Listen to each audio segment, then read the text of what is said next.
Planning Commission meeting for September 8th, 2014 is called to order. Are there, let's see, we've got approval of Planning Commission minutes from April 28th. We're looking to adopt. I move approval. Second. You want to take a call? Sorry. Not used to doing this part of the, That's all right. agenda. Commissioner Gao? Aye. Commissioner Griff? Aye. Commissioner Mabey? Aye. Commissioner Mahoney? Aye. Commissioner Henkin? Aye. Chair Kidwell? Aye. Motion carries.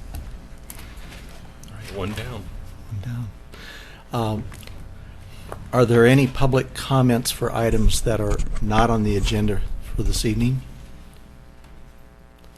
Seeing none, we'll move to the first item for the public hearing, which is the Willamette Falls Legacy Project PC 14-102 Master Plan CP 14-02 Zone Change and Text Amendment ZC 14-03 Comprehensive Plan Map Amendment and amendments to ancillary documents of the Comprehensive Plan PZ 14-01 and creation of a multimodal mixed-use area MMA.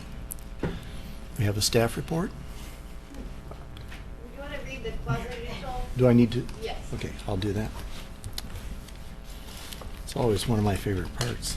You can let Damon read it every so often. Aren't you the vice chair?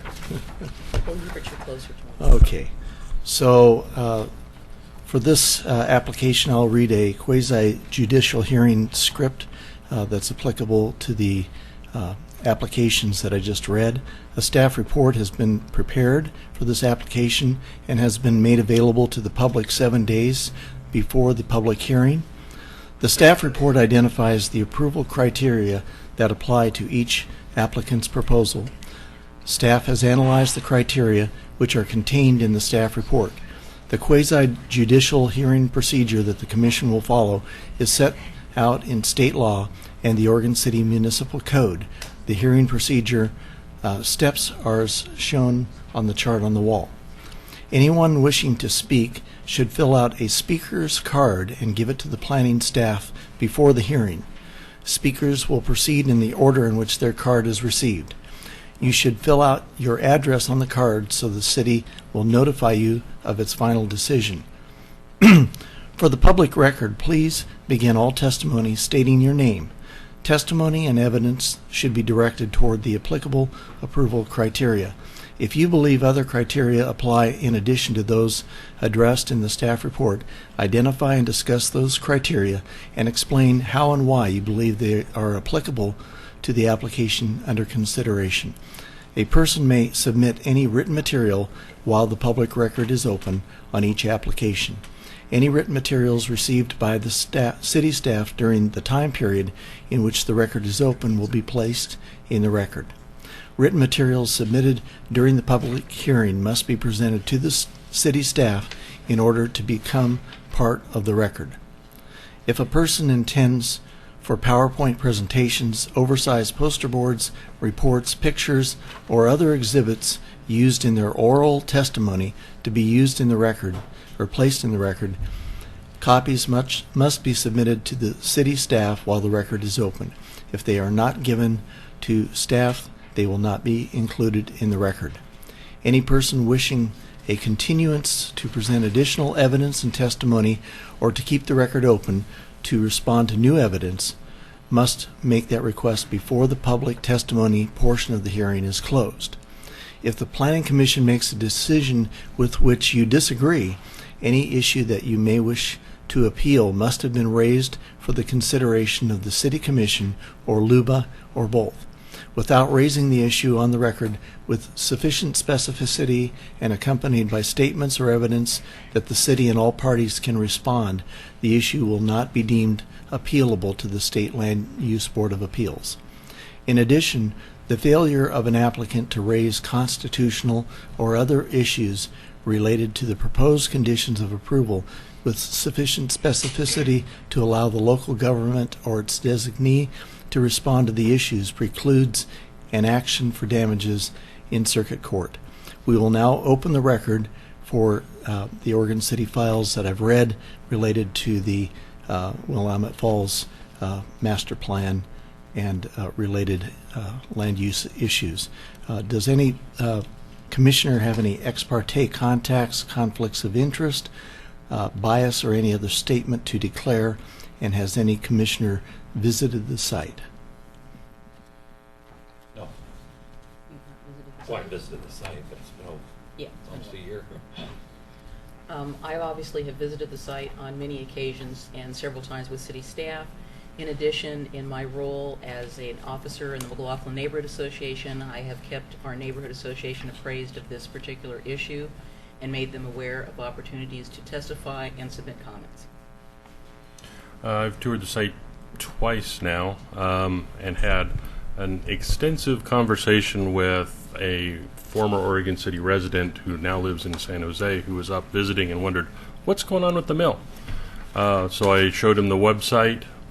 We went up on the bluff and I pointed out some of the more historic buildings and said that it's all coming up for plan because somebody bought the property.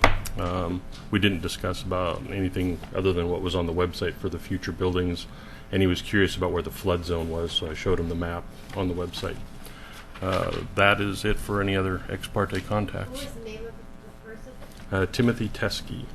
His uncles and everybody used to work in the mill, so he's very curious about it.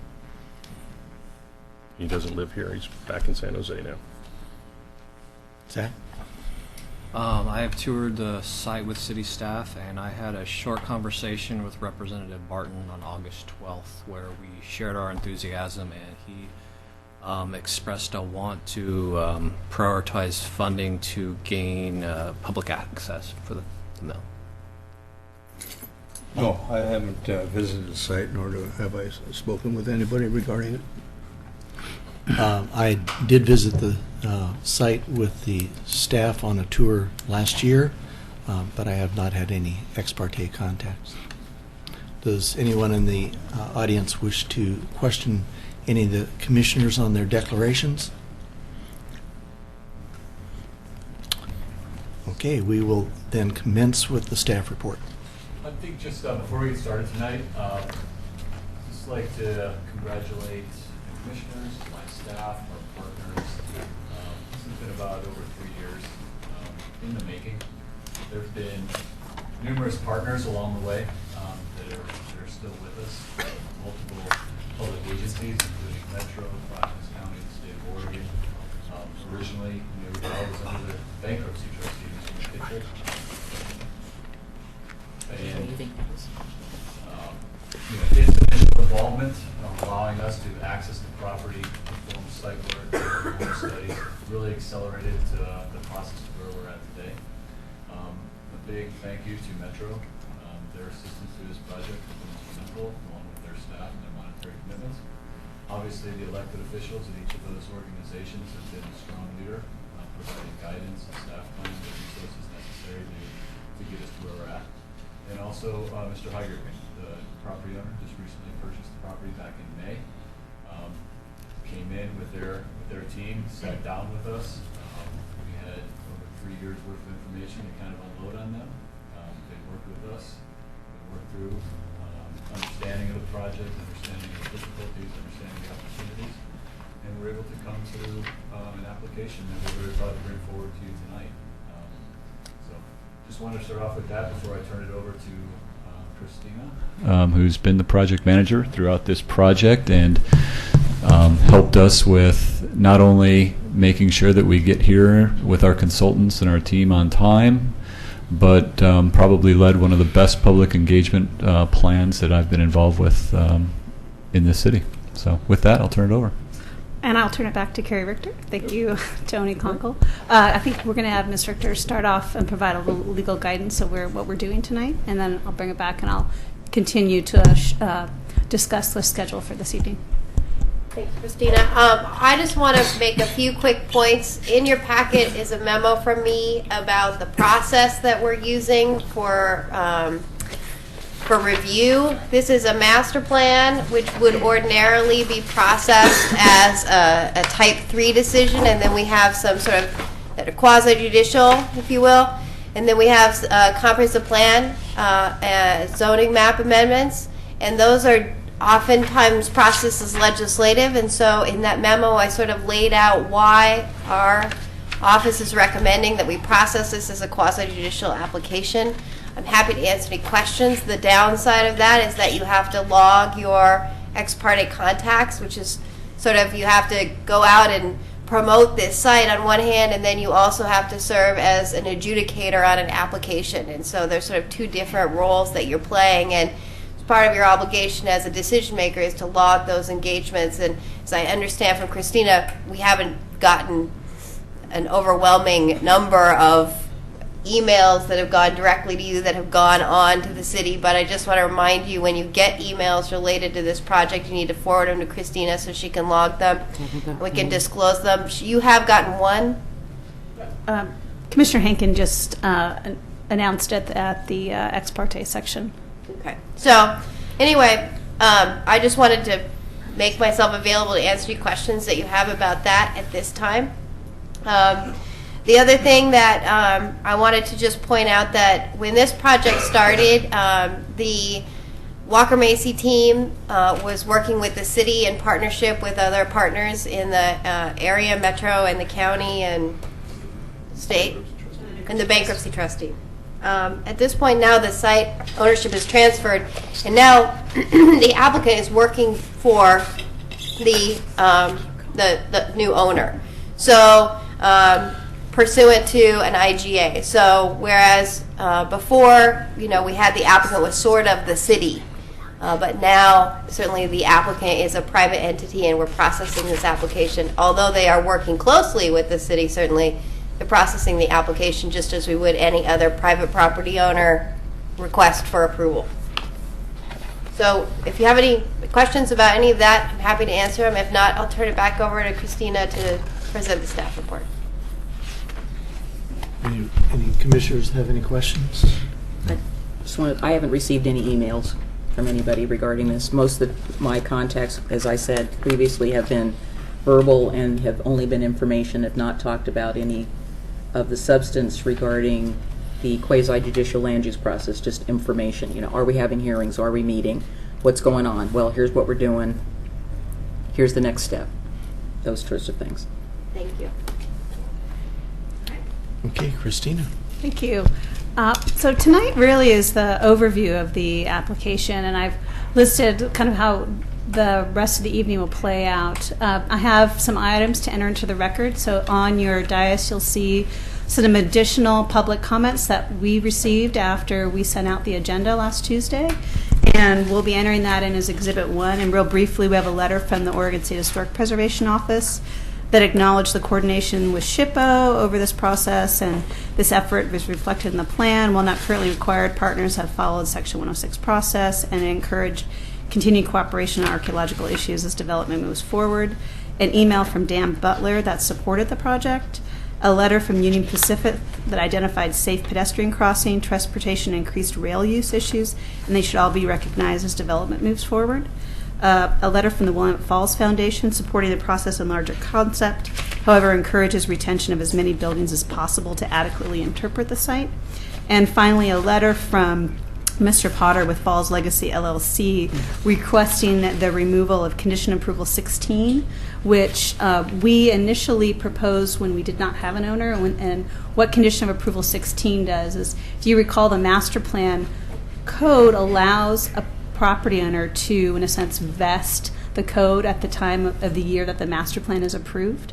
We initially set this master plan up to have all new detailed development plans use the code of the year that any individual detailed development plan was submitted. And now that we have a new owner and they're looking for investors, certainty is very important. And so they've requested the removal of that condition, and which will allow them to either move forward with detailed development plans that follow the 2014 code or follow the code enacted at the time of any individual detailed development plan. And staff supports that request now that we really have a new property owner and they're moving forward looking for future investors and how to do performers. They want that certainty, and we understand that. Let's see. There are a couple of issues that have come up over the last week and through the public comments that I want to identify. We are not proposing any code changes tonight, but I just want to give you a heads up about these 4 items which we've identified, and you'll expect proposed amendments to either the conditions of approval or the Willamette Falls Downtown District Code in the meeting on September 15th. But just real briefly, I want to identify we will be providing a revised condition that removes conditions of approval that remove number 16 with the vesting. There was a public comment that questioned, it was from Jackie Hammond Williams, if warehousing would be allowed if it was associated with a permitted use, and it was always intended. So we're working with Carrie to make sure that Willamette Falls Downtown Code reads that way, and if we need to provide additional direction, we will do that.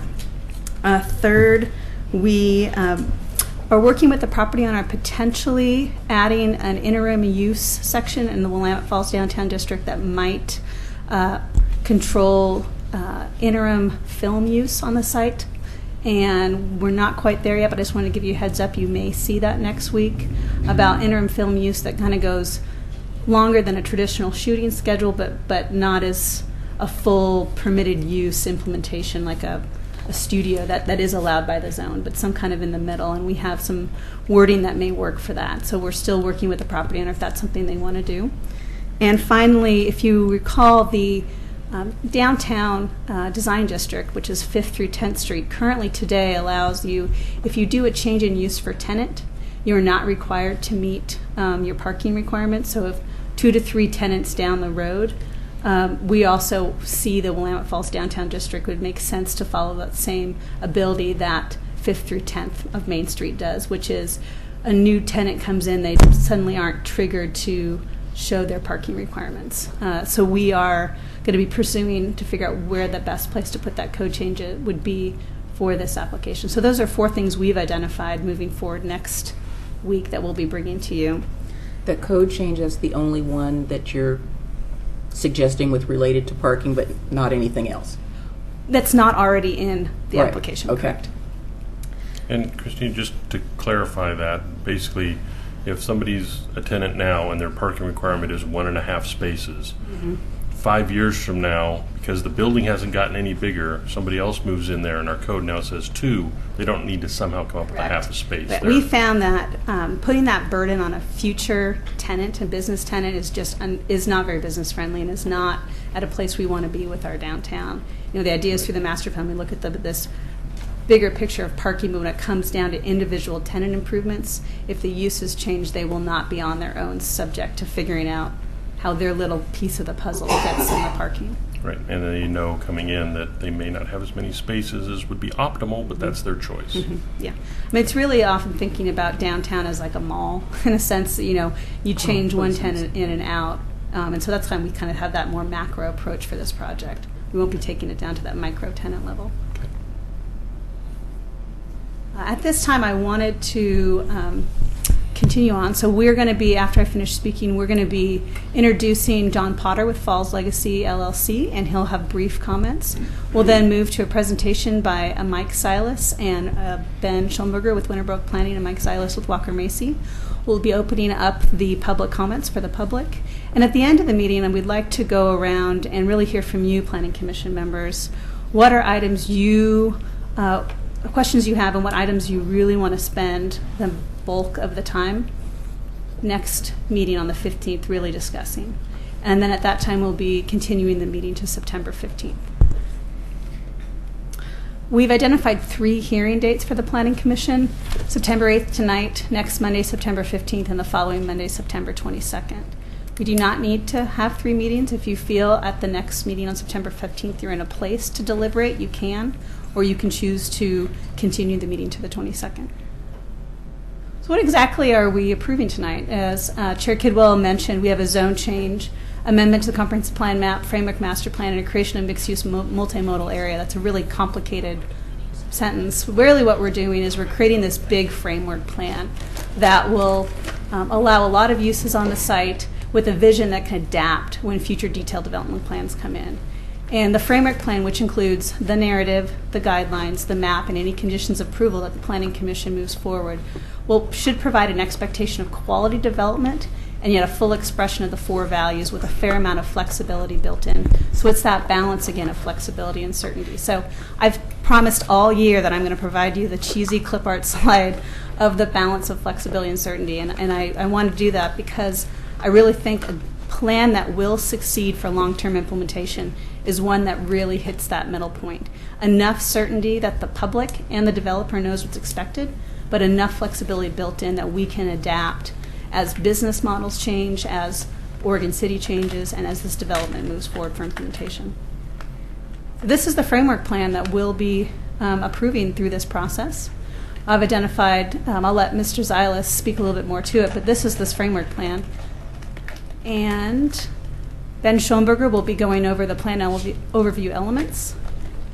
And then on the 15th, next Monday, we'll be allowing for public comments at the beginning of the meeting for those who just want to come and make public comments and leave. We'll be addressing tonight's Planning Commission comments, providing updated conditions of approval. We also have a special presentation by Matt Brown and George Kramer. You remember they were the consultants for cultural and historic interpretation and economic development. And then if the Planning Commission is ready, they can begin deliberations. I want to additionally comment on the vision report. This was in your staff report, but you recall we've broken up this process into two products. One is the land use application and zone change, but the other is the vision report. And this is the strong visual. It's inspirational. It's not meant to be a part of a regulatory review. We've added to the record, but the City Commission will be adopting this by resolution. And so future planning commissions should be using this document like any other policy document adopted by the City Commission, but it's not intended to be part of the land use approval criteria for future detailed development plans. So at this time, I'm going to bring up Mr. Potter. Do you want to make a brief introduction? While he's coming up, I do have one question for you. Come on up. I'm just going to ask the question. The condition approval 16, which takes away the... How does the timing of this master plan and this sanitary sewer master plan work? Because I'm concerned that we would adopt this and the sanitary sewer master plan would be adopted right afterwards, which means he would be under the previous one. I don't think that's necessarily appropriate. So what's our timing on those two master plans? Back and forth between staff. The sanitary sewer master plan is scheduled obviously to be heard tonight, and then it's scheduled to be heard by the City Commission next Wednesday. So assuming a decision is forwarded tonight, they would be making a decision. Okay, so it's scheduled to be implemented well before. Well, I wouldn't say but right now it's before. If everything goes correctly, it will be before. Okay. But you still have to deal with, regardless, you still have to deal with infrastructure adequacy questions when the development comes in. We've already had one lawyer come up and say, this is the plan that was in place, and too bad if your system doesn't support it. So I want to make sure that, we're not caught in a catch-22. Yeah. So, okay. As long as the timing's good, I'm okay with it. Otherwise, I'd kind of like to have a caveat in there, but we'll go forward. My thoughts exactly. This is what I wrote in my notes. Welcome. Good evening. Tony, I've got a question. Okay. Along those lines with Damon. That sanitary master plan is going to be dependent on the grid system, is it not? The public right-of-way? Obviously, utilities go to public right-of-way. Correct. Okay, is that going to be dedicated to the city of Oregon City through a plat system, or how's that going to work? Excuse me. It's not as part of this process. Whether there's a future subdivision which creates buildable lots and right-of-way with infrastructure within it, or whether it remains in private property ownership with public access and utility easements throughout the property, is still part of what we're working on, and it may be a combination of both of those in the end. So we're not proposing a subdivision tonight. We're not creating lots. We're not planning public right of way. We're just adopting the framework plan that would come in at a later date with the detailed development plan. And so really though on this site you're not connecting to there's nowhere to extend the sanitary sewer line here. So realistically, you're looking at local size sanitary lines, water lines to serve the property there, and then get out to the main trunk line. It's not something where you're extending through the site to go serve another 100 acres somewhere. So it is a little bit unique in that sense, and that the infrastructure that's constructed will primarily be for this property. That makes sense? Sort of, kind of. Sort of, kind of. The details of how will be part of the next round of examination and submittals on the property. Well, if you're telling me the city's got a handle on it, that's fine with me. Well, what I'm saying is that there's two methods that we use. Either it's dedicated via public right-of-ways, or we negotiate public access easements over the top of private property with public improvements being constructed. In the plan, it says that the grid system's going to be reestablished as part of its Right. historical significance, and I wondered if that's going to be through a dedication of public right-of-way or it's going to be an easement. And like I said, it may be a combination of both. Okay. Proceed. Good evening. My name's John Potter. I'm with Falls Legacy LLC. And you need my address? No? Okay. Thank you for allowing me to make a couple of short comments. First of all, I've been in the planning business for over 30 years now, and I want to commend the city, their staff, Metro, Clackamas County for a very well thought out plan, and it's one of the best I've ever seen. And I've been involved largely in large scale projects over the years, and this is hands down a very, very good plan. Our intent is to work cooperatively throughout the entire process. If there's an issue in terms of the sewer plan and the timing, we intend to work cooperatively with the city to make sure that there's no hitches in terms of conflicts that might occur as a result of that. We see this as a joint project with the city, and so we intend to be working very closely, and to the extent that I'm sure that Christina and Tony may get tired of us in short order. But ultimately, we're very excited to be here, and thank you very much. We support the code amendment and the master plan, and I'd like to say there's things that I would have done differently, but other than the one item that Christina mentioned in terms of the vesting, it's very well thought out.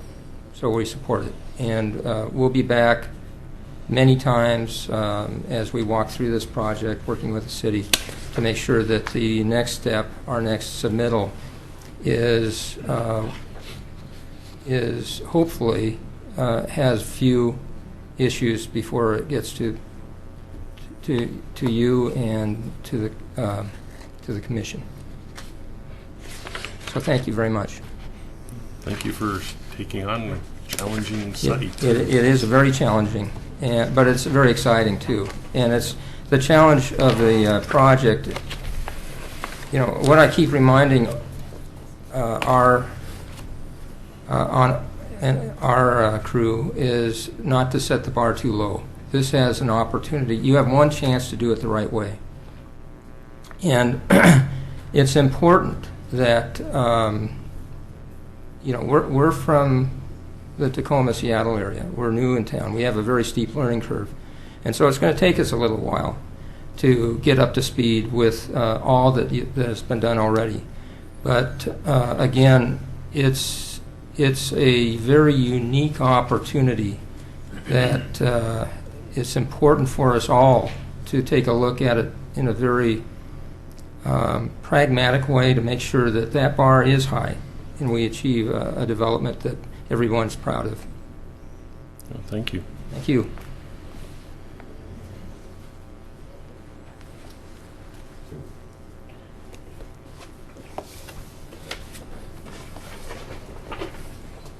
Good Evening. I'm Mike Zilis of Walker Macy. We've been leading the consultant team through the planning process, and I'd like to go through some of the work that we've achieved over the past year as kind of a reminder. Some of this work you've seen, some of it has been updated since last time we met. It's been an incredible journey to this point, and we're very excited to present the plan. As you know, that was quick. Next, no. As you know, there's nothing like this site in the Northwest or in the entire country, and the ability for the public to come out and witness the falls and the power of the Willamette River is phenomenal. And so one of the primary goals is to provide access to this incredible resource. The site, as you're well aware, has been industrialized for over 150 years. It has recently been purchased for redevelopment, and the plan that you're reviewing tonight and into the future has to do with providing the certainty that Christina talked about relative to understanding the basic framework of the place, but also providing the developer flexibility to work within the economics of redevelopment and the current economic conditions to allow redevelopment. It's 23 acres plus in size. Since many of you have been out on the site, I'm sure you're very aware of the condition today. There is amazing potential to reconnect this site to your downtown, to create jobs and to create a place for the community. The project partners who started this endeavor after Blue Heron closed are still together. So led by Oregon City and Metro, Clackamas County and the state of Oregon, that consortium still moves forward together to help the redevelopment of the site. We also have added to this slide the Falls Legacy LLC that John is part of. They are truly been at the table since day one, since they purchased the site, and we see them as very much partners in this redevelopment. The outreach has been phenomenal. As Tony said, the city's never witnessed so much enthusiasm as well as so much outreach. There were 4 large community events with over 100 people attending each, over 60 listening sessions where the city and the partners went out and talked to various community groups and members. Over 2,000 people gave us their opinions on an opt-in survey twice. There's now 180 champions that have signed up. Those are people in the community of all types that are interested in the redevelopment of the site and really want to commit to assuring its quality and redevelopment. And then there's been countless tours of the site. And every time someone goes out there and goes through the site, the historic relevance of the place really comes to fruition, as well as just the power of the falls. And so it's been really exciting to watch people's eyes get bigger and bigger as they move through the site.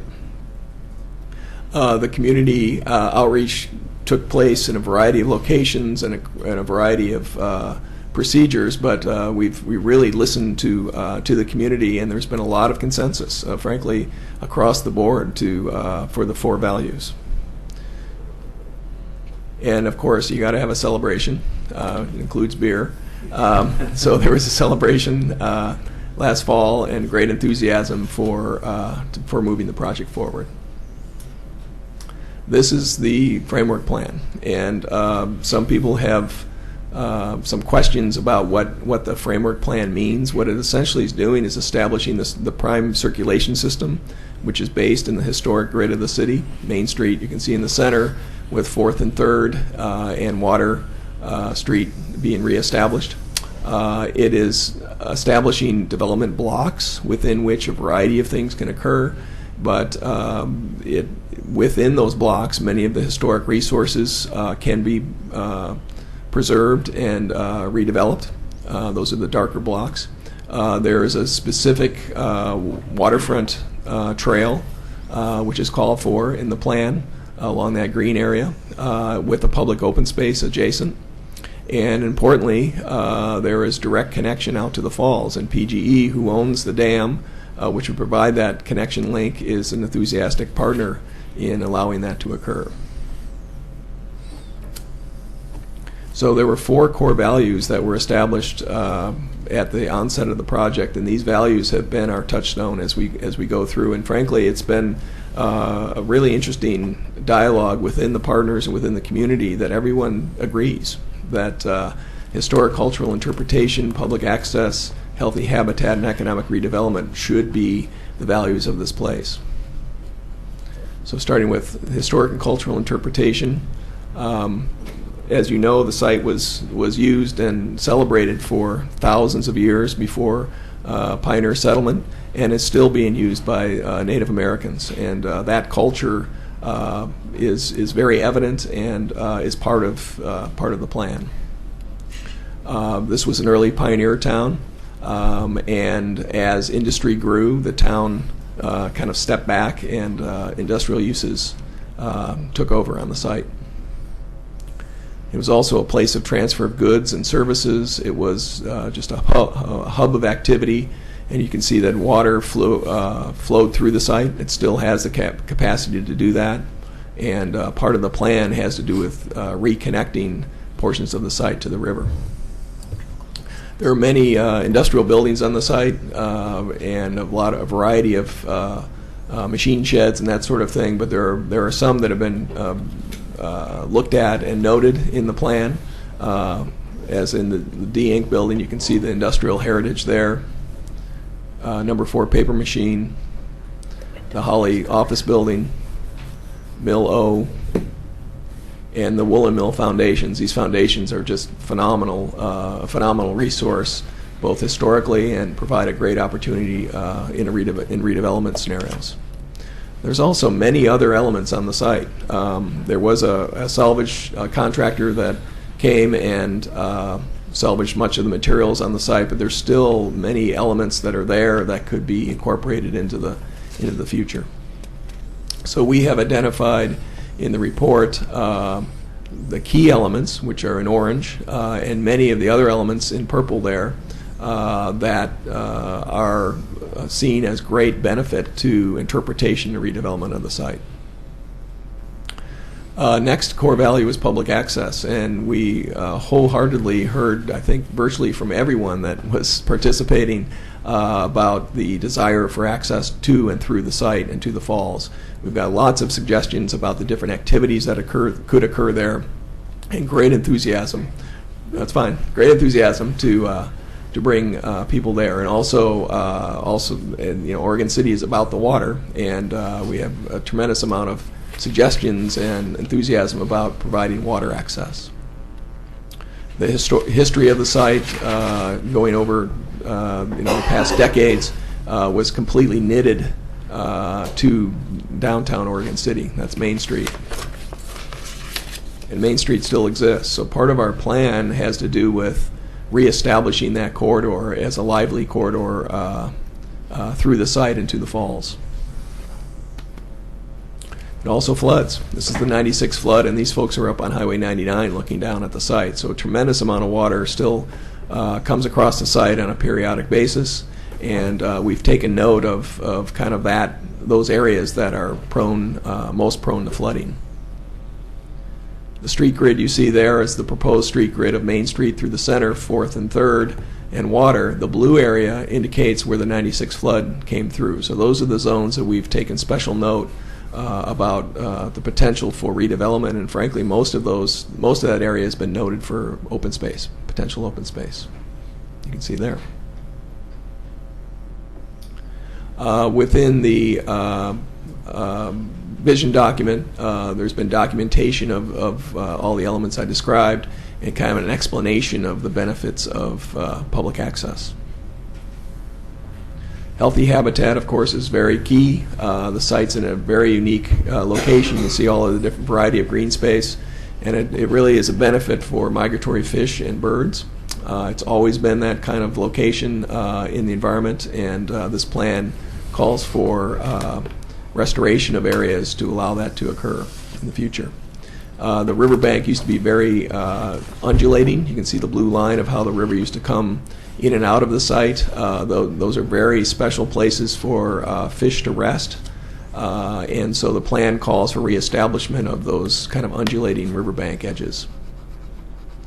It also calls for restoration of the riverbank, removal of invasive species, adding new hydrologic flow through the intake basin up at the south end, reconnection of the habitat along the riverbank up to Kenema, and a general improvement of the water's edge. And then economic redevelopment. That's been discussed at length, as I said, the plan is very flexible to allow a wide variety of different economic redevelopment opportunities, such as light industry, technology, food, different arts, education, and mixed use. Mixed use is a term for a mixture of different variety of things, such as retail, housing, office, that sort of thing. So this plan allows all these different elements to occur. We have done preliminary studies of those blocks that you see in the framework plan just to understand what their capacity will be. That's also part of the plan relative to how parking might occur, the different types of floor plates would occur in the future. So we're fairly confident that these blocks are viable redevelopment elements.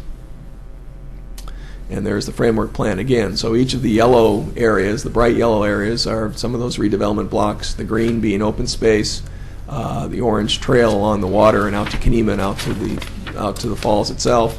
And then in 3 and 4, you can see an open space on 3 and 4. We're leaving the flexibility for some of the buildings to be maintained there, depending on the redevelopment scenario that could come forward. But it's really, that whole edge is about public visual access and physical access to the water and to the falls. So that's summarized my presentation. Thank you. Okay.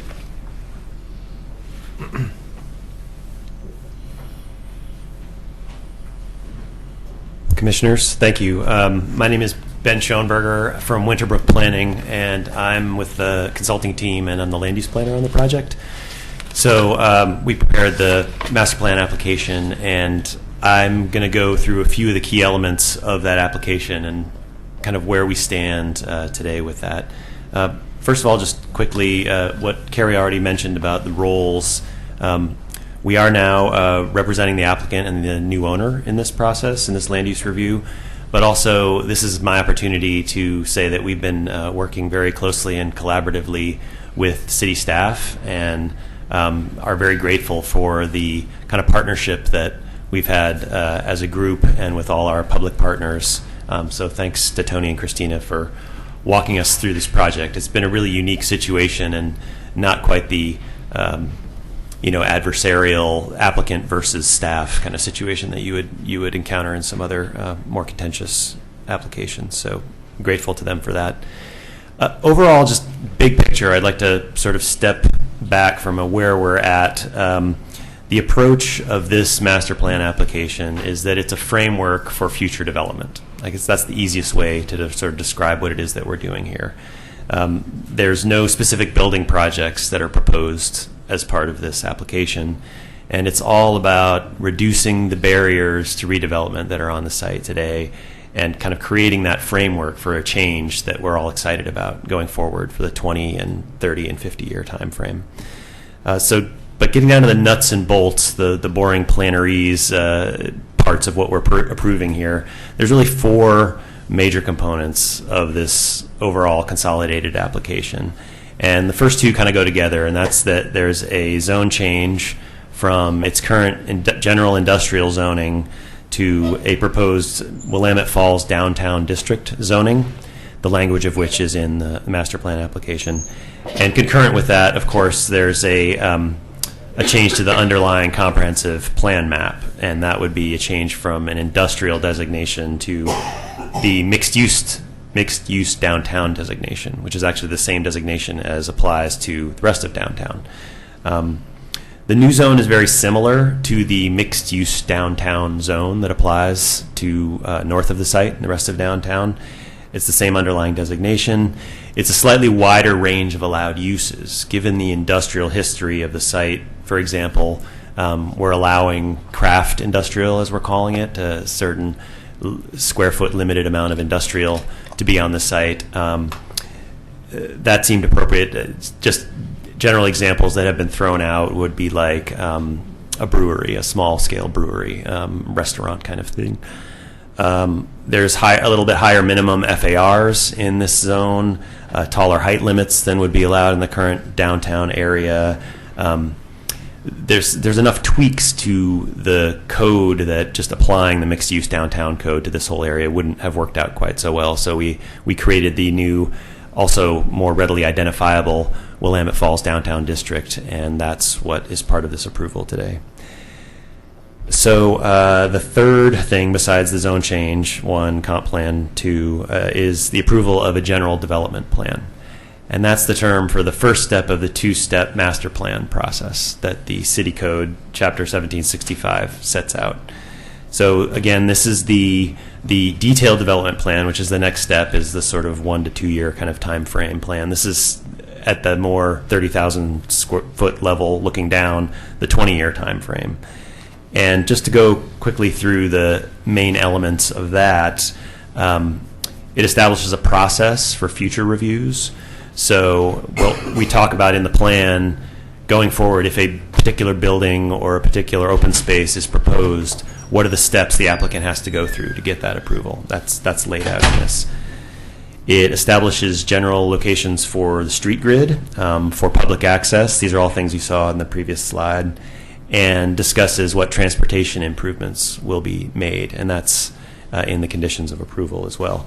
This also includes the multimodal mixed-use area, which I'll talk more about in a second. The blocks of the diagram that Mike was referring to of development and open space locations, potential natural resource enhancements. It sort of gives a list of principles for what those would look like, particularly with relation to the riparian corridor. It names the historic structures that the analysis has determined would be best suited for adaptive reuse, in both 2 categories of that, the sort of primary cream of the cream of those, and then the secondary ones with also language about how if there are other historic structures on the site that are worth saving, that those should be preserved as well.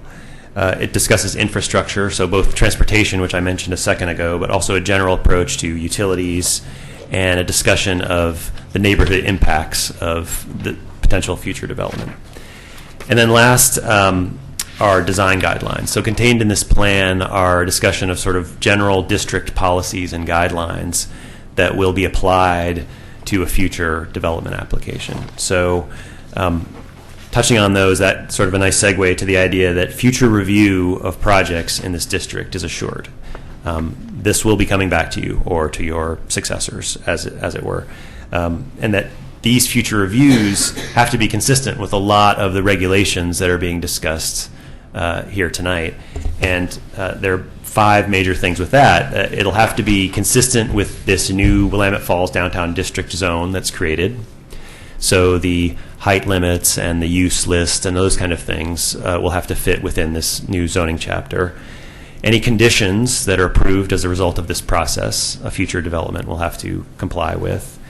The Chapter 1765 code that exists now has a list of things that any detailed development plan shall comply with. So those are another layer of regulations that a future development will have to meet. The design guidelines, as they come out at the end of this process, will be something that a future development application will have to comply with. And then what's not really changing as part of this process, if insofar as they apply to future development, will be all the overlay zone requirements. So Willamette River Greenway still applies. Geologic hazards overlay still applies. Natural resource overlay district still applies. And the flood management area issues will all still apply.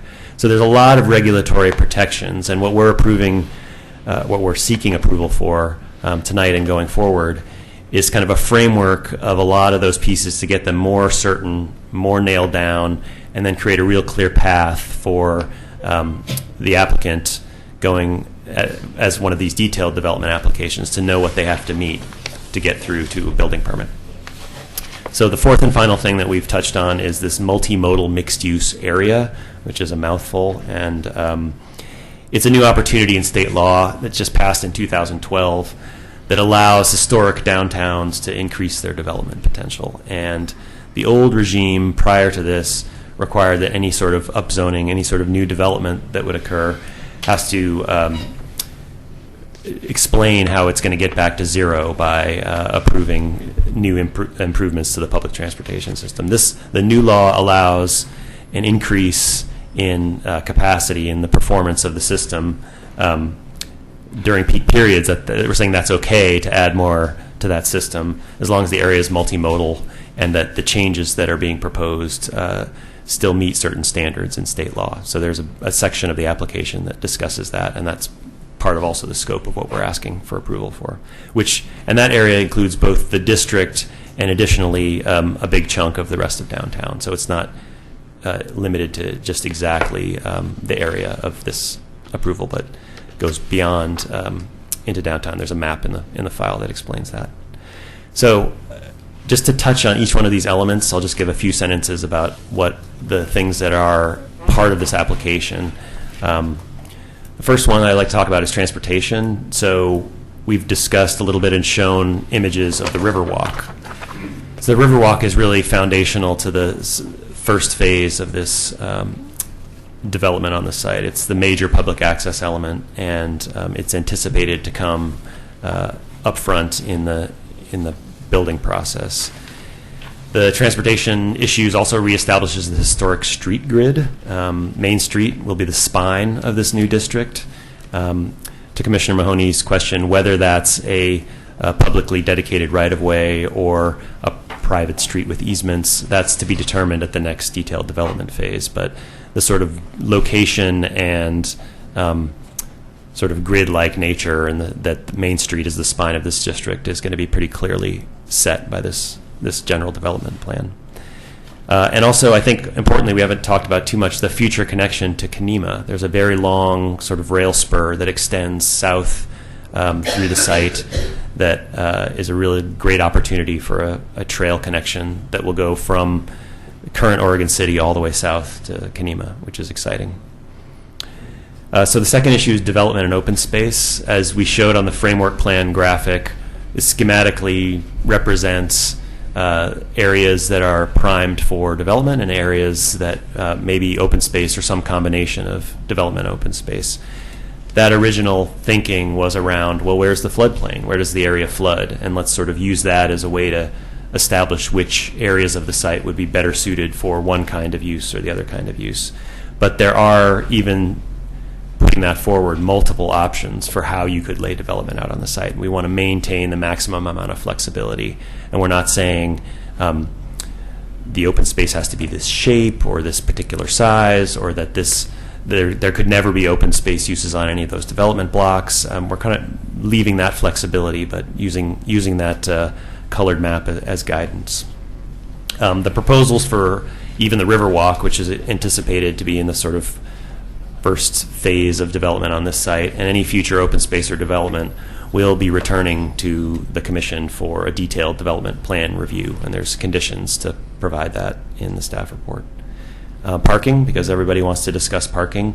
There's a table in your staff report that sort of lays that out, but just to say that the ratios on this site are the same as the ratios in the existing downtown. So it's the city's existing ratios, and we applied the parking district that applies to downtown, which allows a 50% reduction of those if requested. And there's provisions in this plan for shared parking, both on the site within the district and elsewhere in the downtown. So that's really flexible as to how that's going to develop, whether that parking will be underneath. It's not going to be below ground because of the basalt, but whether it will be on the first floors of buildings or behind or on the upper floors, we're not going to micromanage that part of it at this point. Flood protection, again, just to reiterate that there's no change to Oregon City's flood management zone or to FEMA standards as a part of this. In effect, all habitable areas that are below the flood. All habitable areas of buildings will generally be elevated to 1 foot above the base floodplain elevation. That still applies. Oregon City has a balanced cut and fill requirement, which still applies. So that part of it is relatively unchanged by this application. The Willamette River Greenway, so that applies effectively to the whole site. Greenway standards still apply.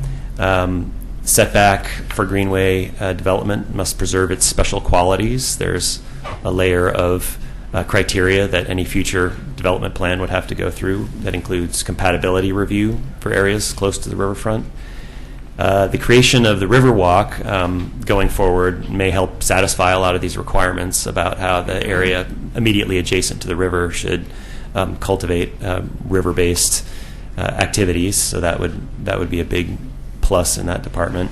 There's a minor exception that we've proposed that's in the current code to the 35-foot height limit right at the riverfront, but only for residential properties. So we've tweaked that as part of this application to have the design and development standards that are already in place that we're requesting effectively substitute for that, because a number of the buildings within the Greenway, which again applies all the way back to the rail tracks essentially, are taller than that and could not be redeveloped for residential uses without a modification to that condition. So we can discuss that more if you're interested. Natural resources, let me touch on that quickly. This plan lists enhancement opportunities on the site. Mike discussed some of those, primarily related to the riparian and shoreline resources. There's specific enhancement and restoration projects that will be explained when the projects come forward. Presumably that would be a big part of the Riverwalk application, or things about how those riparian resources would be rehabilitated. The plan includes principles for what those kind of rehabilitation and restoration projects should do, but we won't know the minute details of that until it comes forward. The historic resources, the site lists the primary historic resources and the structures that were determined to have the highest likelihood of adaptive reuse and rehabilitation. There's a process for determining their historic value and how likely it would be that they would be something useful to the site going forward, and that was included in this plan as well, and a very clear identification that these are buildings that have been determined to be historically valuable, and there's not an outright absolute prohibition against demolition of anything, but there's a very high bar that a future applicant would have to get over to do that or make modifications to especially those primary resources. So lastly, this sets out design guidelines which sort of double as district policies, and they're applied to all future development, and the Planning Commission gets to determine the future project's consistency with those design guidelines. And just to touch quickly on what those are, because I think it's a nice sort of wrap up to what we're hoping to see from development, is that they must enhance the special character of the Falls District. They should emphasize pedestrian comfort and safety. Future projects should maintain the downtown character and reflect on existing downtown. There should be a reuse, a rehabilitation, or restoration of historic buildings. That any future project should build for long-term uses, and that it should incorporate ecology into the design of structures and open space. And then finally, world-class Riverwalk is a principle and a policy that we want future development to follow. So that is the quick overview of everything that's in this 100-page document, and we're really excited about how it's taken shape and pleased at the way that the application is translated into a staff report and a list of conditions that the applicant feels really good about. And we'd really like to hear more about what you as commissioners are interested in touching on as we go forward for the next hearing. Thank you. Thank you. Do the commissioners have any questions for the applicant? I've got one. We're expecting a lot of people to have that Riverwalk, and we're reducing our parking requirements. Where are we going to put them all? Got any response? Yeah, I mean, I can also let Christina pipe in, but I think the short answer is we're not sure yet. And I think there's provisions in the plan for a parking garage, if that were appropriate. And there are provisions in the plan for shared parking, whether that's on a different part of the site or whether some of that parking occurs in the existing downtown, either in a garage or dispersed through lots or on-street parking. And that I think it really depends on where those people are coming from and where they would choose to either park or walk and then get to. So the patterns of how they will get to that Riverwalk, I think, will be really interesting going forward, and how much of that demand can be absorbed on the site itself and on what part of the site itself, I think will be really interesting. That's what scares me. The interesting part of it comes with dollar signs. And, the public policy aspect of it is what significant impact is this development of this site going to have in terms of the public having to pass bonds or generate funds to accommodate people coming into the city. It's a two-edged sword. People coming into the city are going to spend money, and it's going to rejuvenate downtown. So it's, one or the other. So I was just concerned that, that you'd taken that into consideration. Yeah, I think it's a balancing act. And one thing I'll say from having worked in other jurisdictions is that Oregon City has a really nice, comfortably wide spread between its minimums required and its maximums allowed. So there's a real range of possibilities. If a particular development within this district wants to cut down its parking really low because they don't anticipate their particular use will generate much demand, that's allowed. And if there's a development that wants to provide lots of parking because it's really concerned that it can't be successful without substantial parking, then that's allowed as well. So there's, from a regulation standpoint, a real positive flexibility. And that's, again, not coming from this plan. That's just adopting what the city already has in its existing downtown. Damon? Go with that. Okay, Paul. Is this the phase of the project that we would be talking about ratios of office space versus retail versus other types of uses, or is that more in the design phase? I think that's more in the design phase. A lot of that will be determined by the marketplace and by whatever the economy sort of allows to occur. But what we've done essentially is just listed a range of uses that will be allowed, and all of those that you just mentioned are certainly included, but percentages of which and where each of those uses will go is not as part of this plan. I guess the reason why I'm asking is it's kind of a roundabout question, but a lot of this area is affected by the flood zone, and I'm assuming that you guys are using the 96 datums for the floodplain elevation for that. That's correct. And so I saw the layers of office and then retail, of course, on the bottom, which is most cross-section. desirable. Yeah. But then the solution usually to situations like that is to put the parking on the bottom, because that's usually the best thing to have flood in your building. Right. So maybe that's more of a design question too. I'm not sure if this. Well, I guess for individual, for individual development, I think it would be, but I think it is to say, like in that cross section, on the left side of that cross section, those essentially buildings that are on the east side of future Main Street would be generally out of the flood zone. Yeah.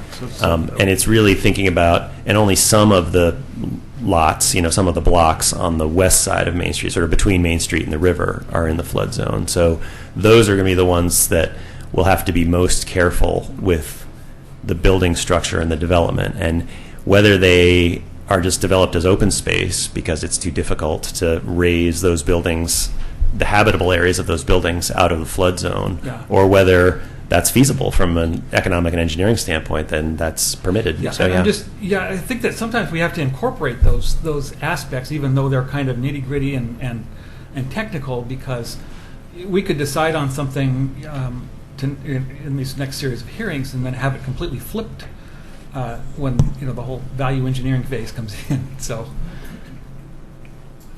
Just saying. Yeah, did I hear you say in your presentation that you were going to be abandoning the rail spur and turning it into a trail? No. Okay.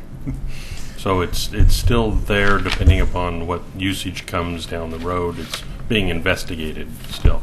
This plan doesn't make it go away. No. Okay. Good. And I think, I mean, someone can help me more with the right of way along that spur, but I think it's just a future vision of that long, skinny spur that's privately owned, Right. that is part of the 22 acres. It's a funny shaped parcel Sure. where we always think of it as that big chunk that's right where the development is going to occur, but it also includes this skinny spur that goes south for a substantial distance. Yeah, I just see it as a potential thing to really bring in some good industrial development there because, I mean, you can just forklift it right out of your factory and into a boxcar. So that's always, transportation. That's one less set of trucks you need for your industry.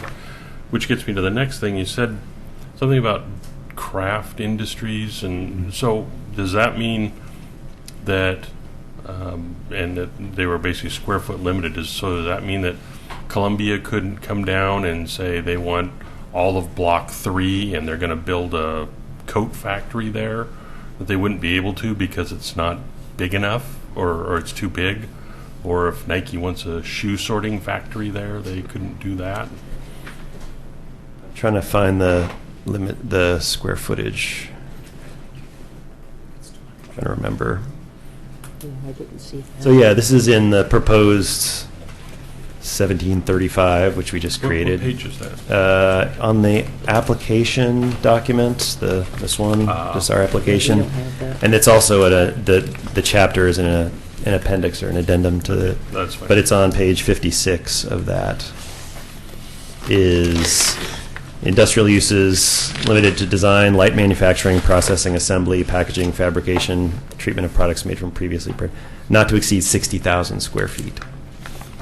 So that was just a number thrown out there that the presumption is that the land values there will be high enough and the desire for mixed uses will be high enough so that we didn't want to do what the current downtown does, which really doesn't allow that kind of thing at all, but the expectation that there's going to be a single user, massive industrial use there wouldn't occur either. So to find some middle ground between those to allow some of that industrial history to return to the site, but without having a single dominant industrial use. What is your question? Yeah, I do. Ben, I have a concern about the height.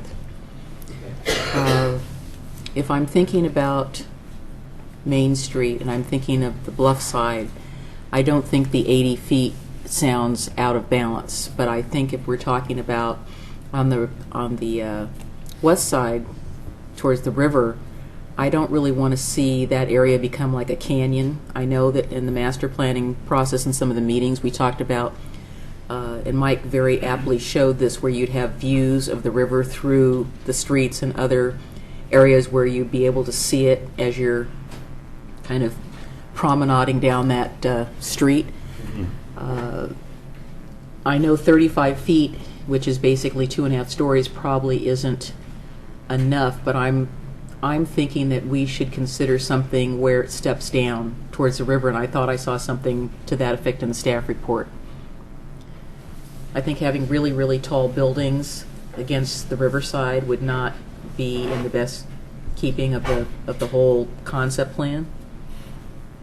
Right, I would agree with that, and I think, let me point you to the section you probably are remembering of the staff report, which is on page 62 and 63 of the staff report. So there's an odd little quirk in the Willamette River Greenway overlay that says main residential structures may not be tall, that are in the Willamette River Greenway may not be any taller than 35 feet, which is more or less the height of a single-family house, or a two-story single-family house. And we haven't really been able to track down the sort of source of that, the original source of that, and it's not in state law or anything. Like West Lynn has no such prohibition on residential structures of that height, or some jurisdictions have it and some don't. And I think that was the principle, is that there would be, buildings to step down.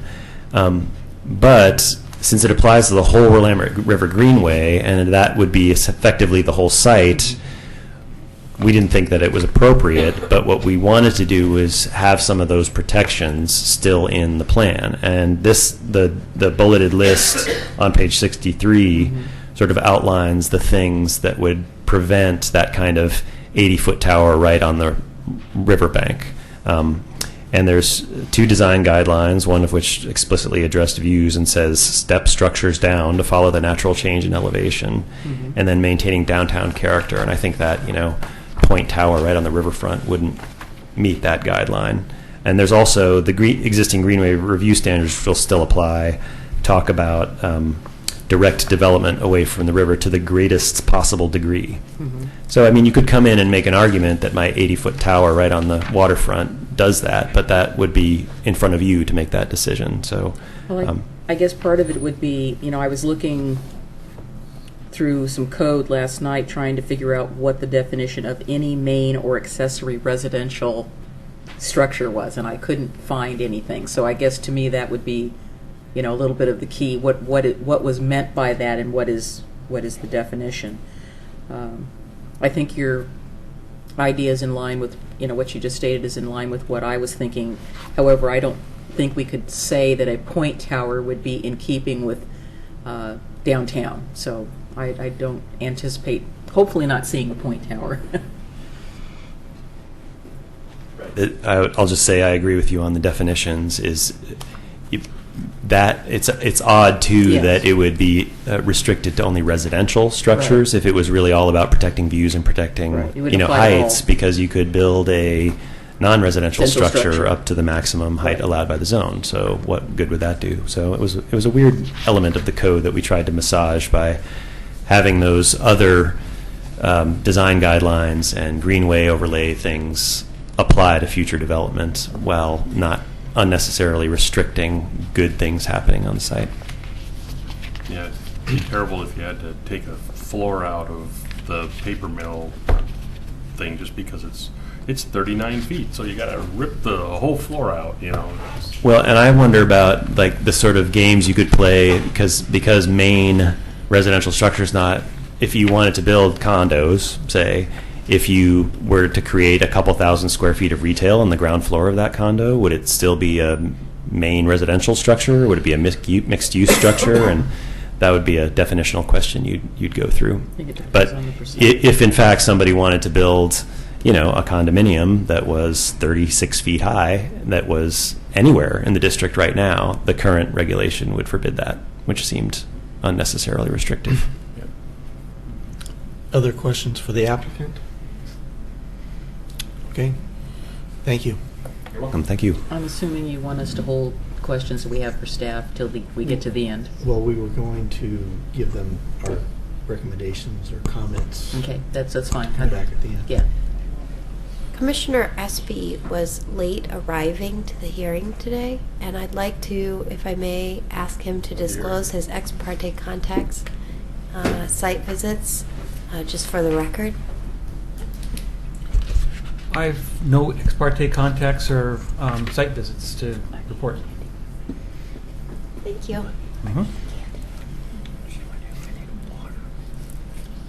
That'll teach you to be late.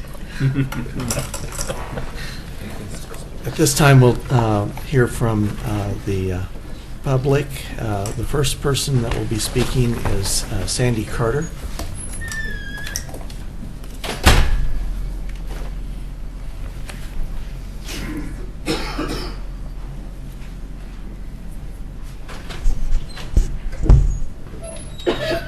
Good evening. Am I audible? Yep. Thank you, Chair Kidwell. My name is Sandy Carter. I live at 2555 Dillow Drive in West Lynn. I've been following the Blue Heron project very closely. My office was in the building at the corner of Main and 99 until the day the bankruptcy court closed it, and we had to leave. I've shepherded on the tours. I work in preservation, and I've done an oral history of paper making at Crown Zellerbach across the river. So I've become extremely dedicated to this history of work that we have embodied at the falls, and I'm very concerned that when we look at the legacy word on this project, we really think of the legacy first in all our evaluations. I'd hate to see the site really be restricted to only adaptively reusing 4 of the many, many historic structures that are visual icons on that property. And I think they give it continuity with Main Street. I don't know what it would look like if we only had 4 left there. I almost can't imagine it. It's a very valuable historic site, and I think it could be a nationally valuable historic site, as well as a wonderful place full of living wage jobs if we keep the light industrial uses. I'm thrilled with it, but on the 4 values, I think on the historic and cultural interpretation, to me, interpretation always seemed like a weak way to state that value, because I'm a preservationist. And I think the integrity of the thing that is there with all of its embedded energy and the new green talk, as well as the sheer massive built-to-last character of these buildings, makes it ideal for adaptively reusing as many as possible. And so I would go for not only the cream of the cream, but the purple properties, at least. So reuse as many as possible, and my personal favorite is the Digester House, which is the one that reflects the agricultural history of the site. It's the only one left on the site that goes back as far as the imperial mills and the agricultural history. So just wanted to put in my 2 cents. I did write a letter today, but you probably won't see that till next week. But yeah, be bold. This is a very special place, and I think that Mr. Potter and everybody recognize that we have a chance to do something here that's going to be very, very special, and we should aim high. And for me, that means trying to reuse more of the historic fabric that's there and saving some of that visual historic look of Main Street when we bring it back. So thank you very much. Thank you. Thank you. Amazing. You have 2 seconds left. That's a first. And with that.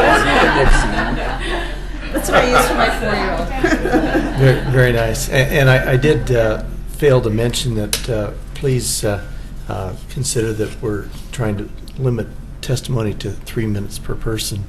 And we have a gigantic hook that will pull you out of the chair if you go beyond Or that. the fire alarm will go off. Yeah, the fire alarm goes We don't off. have a hook. The next person to speak will be William Clark.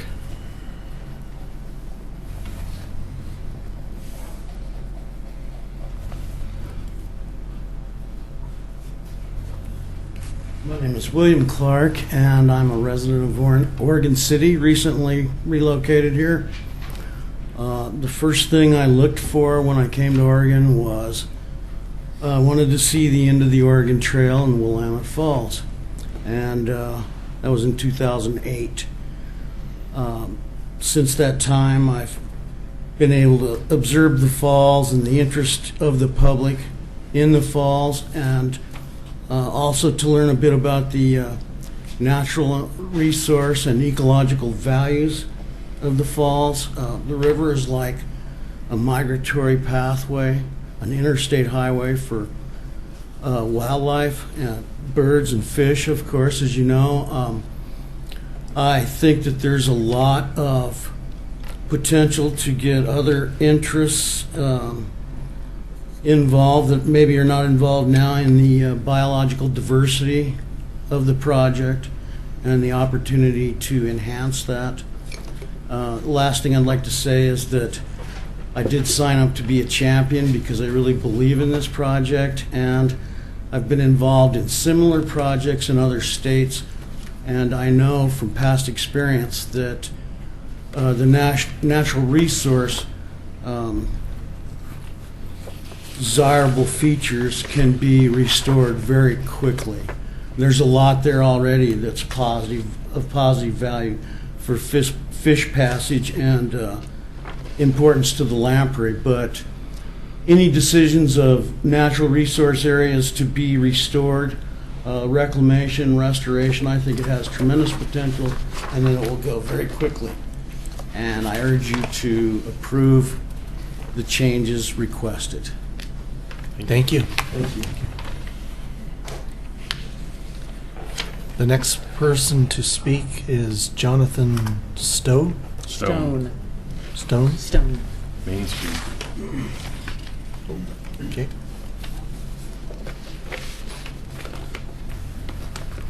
Apologize for my atrocious handwriting. Jonathan Stone, I'm the Executive Director for Main Street, Oregon City. I'm also a resident of Oregon City. Just wanted to speak very briefly on behalf of downtown for this project. Obviously, it's something that we all look forward to with great anticipation. We're submitting a letter of a letter for public record by the next hearing, but and we'll provide more details, some of our comments. But most of what we want to see is covered in the plan in terms of values, but we can't stress enough the linkage between the existing downtown and then the new old downtown, in a sense, and the importance of making 99E as if it wasn't there, but it's still there, right? So, but that's all. Linkage, continuity, parking supply, whatever it is, just to make it feel like one cohesive place. More to come. Thank you, guys. Thank you. Thank you. So you're talking about the same, only different. Say that again? It's the same, only different. Same continuity. The continuity might be there, but the Willamette Falls district, I think, is going to be a little, no. little Yes, bit yes, different. yes. So No, it'll be connected to downtown. Agreed. So that's why I'm saying it's the same, only yes. it'll be slightly different. Right. So it's obviously a very different place, but there's this interesting balance, and I'm really curious. We look forward to the design process that ensues after this to explore those. But we know this was where downtown was, and then it moved across to where downtown is now, and then we have the opportunity to bring it back in. But it's just, we don't want it to feel like a Disney World at the end of Main Street, that it is very much a part of the rest of the district. Someone I know described it as they didn't want to see Wally World. And I agreed with that. The nesk person, and I'm having a hard time reading this, That's why it says Sam Trevo. Trevo. It does say print on the first, first line there. I'm not but- getting good printing on that first line. Nope. Apologize for my handwriting as well, sounds like. Hello, thank you for hearing me. I'm a small business owner on the river. Name?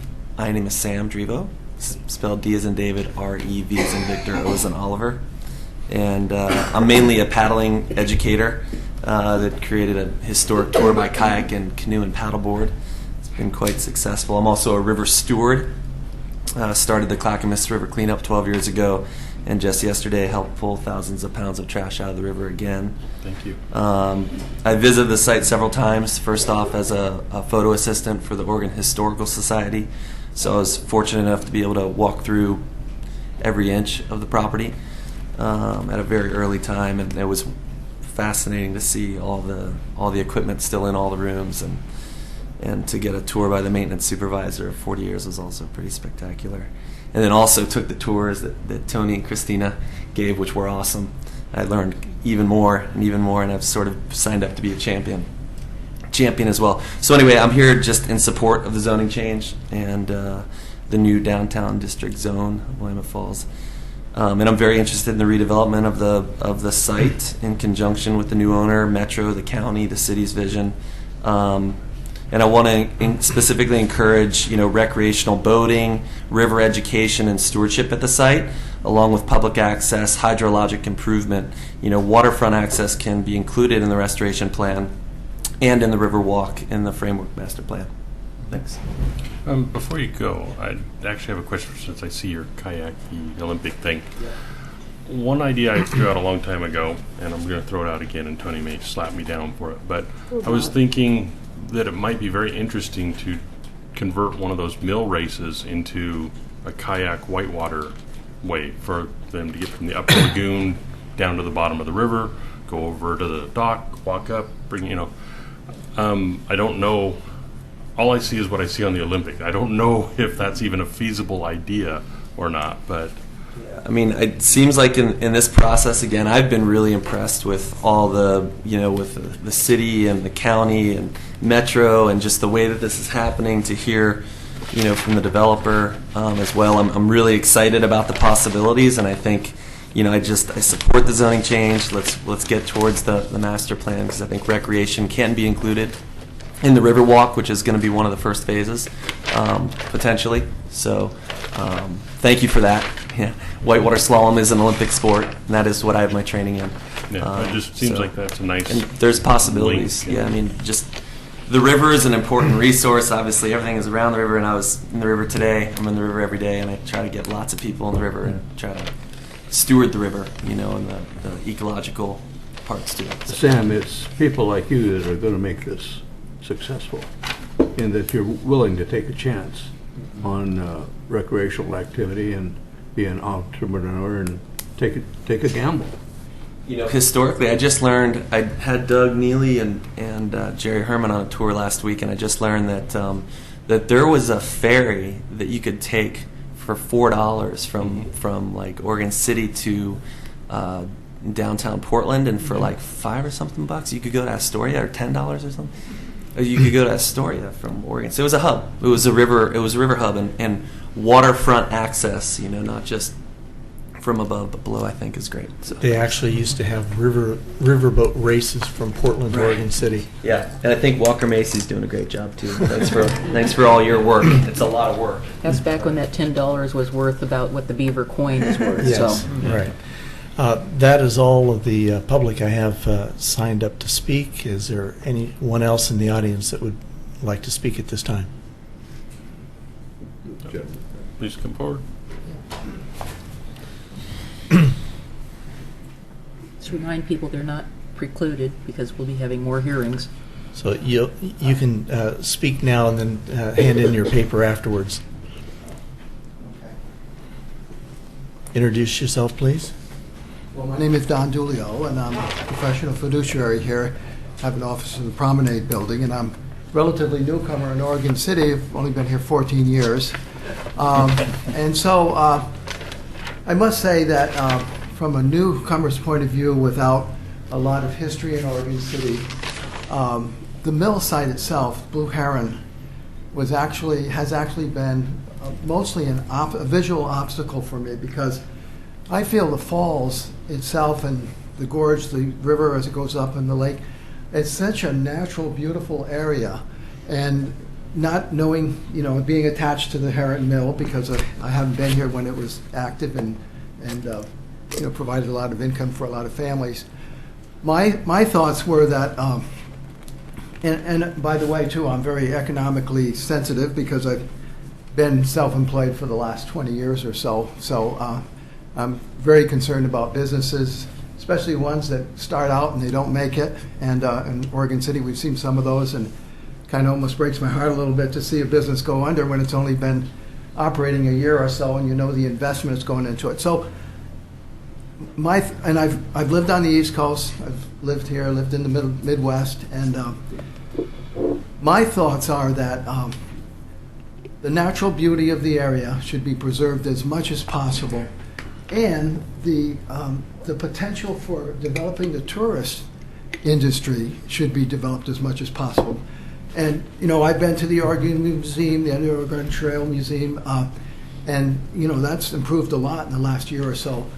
However, I'm surprised that we can't generate more tourist monies here. We had the trolley that went around the last 2 years. It wasn't going this year. But to make a long story short, and this probably isn't popular, but I think the mill site, although there's a lot of history there, and I like the way they did it at the end of the Oregon Trail about the mill site and up at the Oregon Museum, but I think the main emphasis should be on preserving the natural beauty of the area as much as possible. When you see the falls from the water level, it's just a totally different picture than when you see it from the highway. I mean, it's just totally different. And like the gentleman before me said, you know, being on the river and seeing that is just it's dynamic. It's amazing, really, the river itself, and then so much history attached here, and especially United States history. I think that economically, or my hope would be that economically, developing a tourist industry, much greater development of the tourist industry, could provide the income that the community wants, that the city wants, could generate so much more business, hotels, restaurants, I mean, so many things. And like they say on Cape Cod, where I was just visiting, they like the tourist industry, but they like to see them go home in September. And that's one thing about tourists. They come and spend their money, and they go other places. So anyway, that's what I've got to say. Thank you. Okay.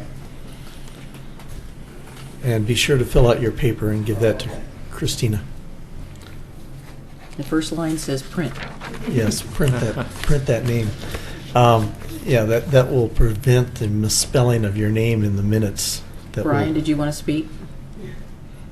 Come on down. You can just give it straight to. Well, only if you spelled your own name right. Hi, Brian Shaw, Oregon City. We've spent a lot of time and energy on our main street, and it's just a great place, beautiful little downtown right now. So my concern is that, and Jonathan is also looking at continuity, which we've got to have as downtown, but I worry about what the new part, this legacy project is, how that's going to influence the existing downtown, and that it doesn't overrun it. I was on a tour with Christina, and afterwards a few of us went over and had a little meeting, and this guy next to me was kind of talking about it, and I wasn't quite listening till he said tour bus, and I figured, oh my gosh, a tour bus kind of on our main street, I figured.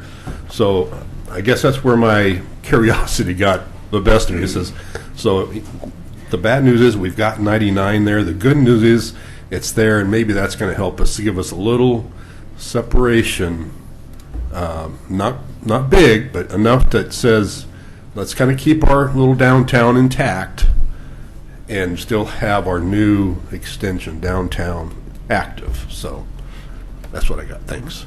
So think about the prom in Seaside, where they don't have tour buses going down the street, which would be a concern, I would agree. Yes. But maybe there's some parking someplace else that the tour bus can be, and they can come out, because yes, frankly, I agree with you. I don't want to see the area overrun with cars.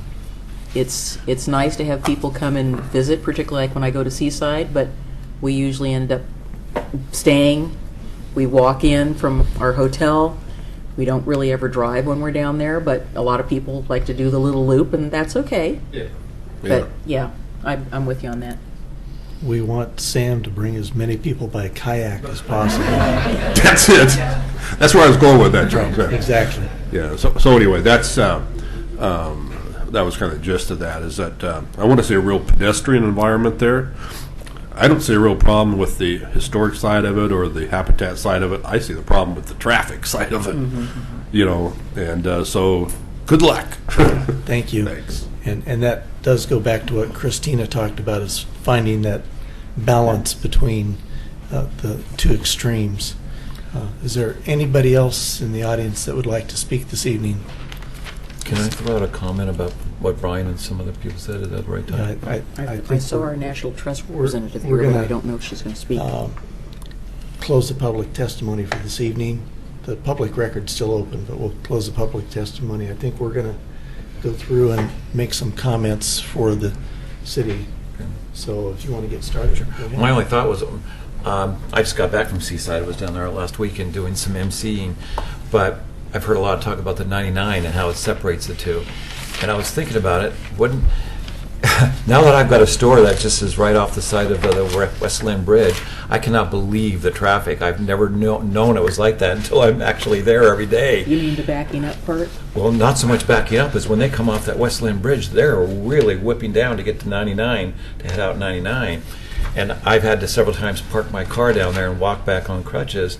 And I kept thinking, wouldn't it be great if we are going to have some continuity and connect the two without 99 to have an overpass, a citizens overpass down there? And I've never heard that talked about, because 99 can be dangerous with all the traffic that's coming from the tunnels, as well as, again, all those people coming over the bridge, especially between 4 and 5:30. You're taking your life in your hands to try and get across the street right there on Main Street. But what Brian was saying and what Jonathan was saying, traffic issues could be a major concern, and I think having some way for citizens to walk and get that walking back and forth, maybe as something as of an overpass could be considered for citizens or people who just want to walk between the two areas without the concern of the speed on 99.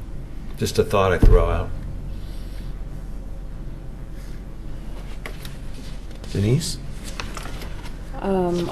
I have a whole list of things. I guess I just wanted, I'll say one thing from the historic standpoint, just because this is something that I know, and for all of you people who, a lot of people do know this too, but in 1843 is when we created, the provisional government was created, and I think the staff report mentioned that the territorial capital was founded in 1829, and that is not, I don't believe that's correct. And then we became a territory in 1848, 1849 to 1859, and then the capital obviously moved to Salem, unfortunately. But a couple of things just from the historic standpoint, since that is one of my large interests, is that I didn't notice anywhere that there was any mention of the significance of the basin and the role that that played with the steamship connection and the history there. So we had, I'm sure a lot of people have, I'm hoping a lot of people have been reading the stories that have been published in the Oregon City News regarding the mill, and a lot of the research in that has been extremely extensive, and I've had to reread several of them many times because it's pretty intense.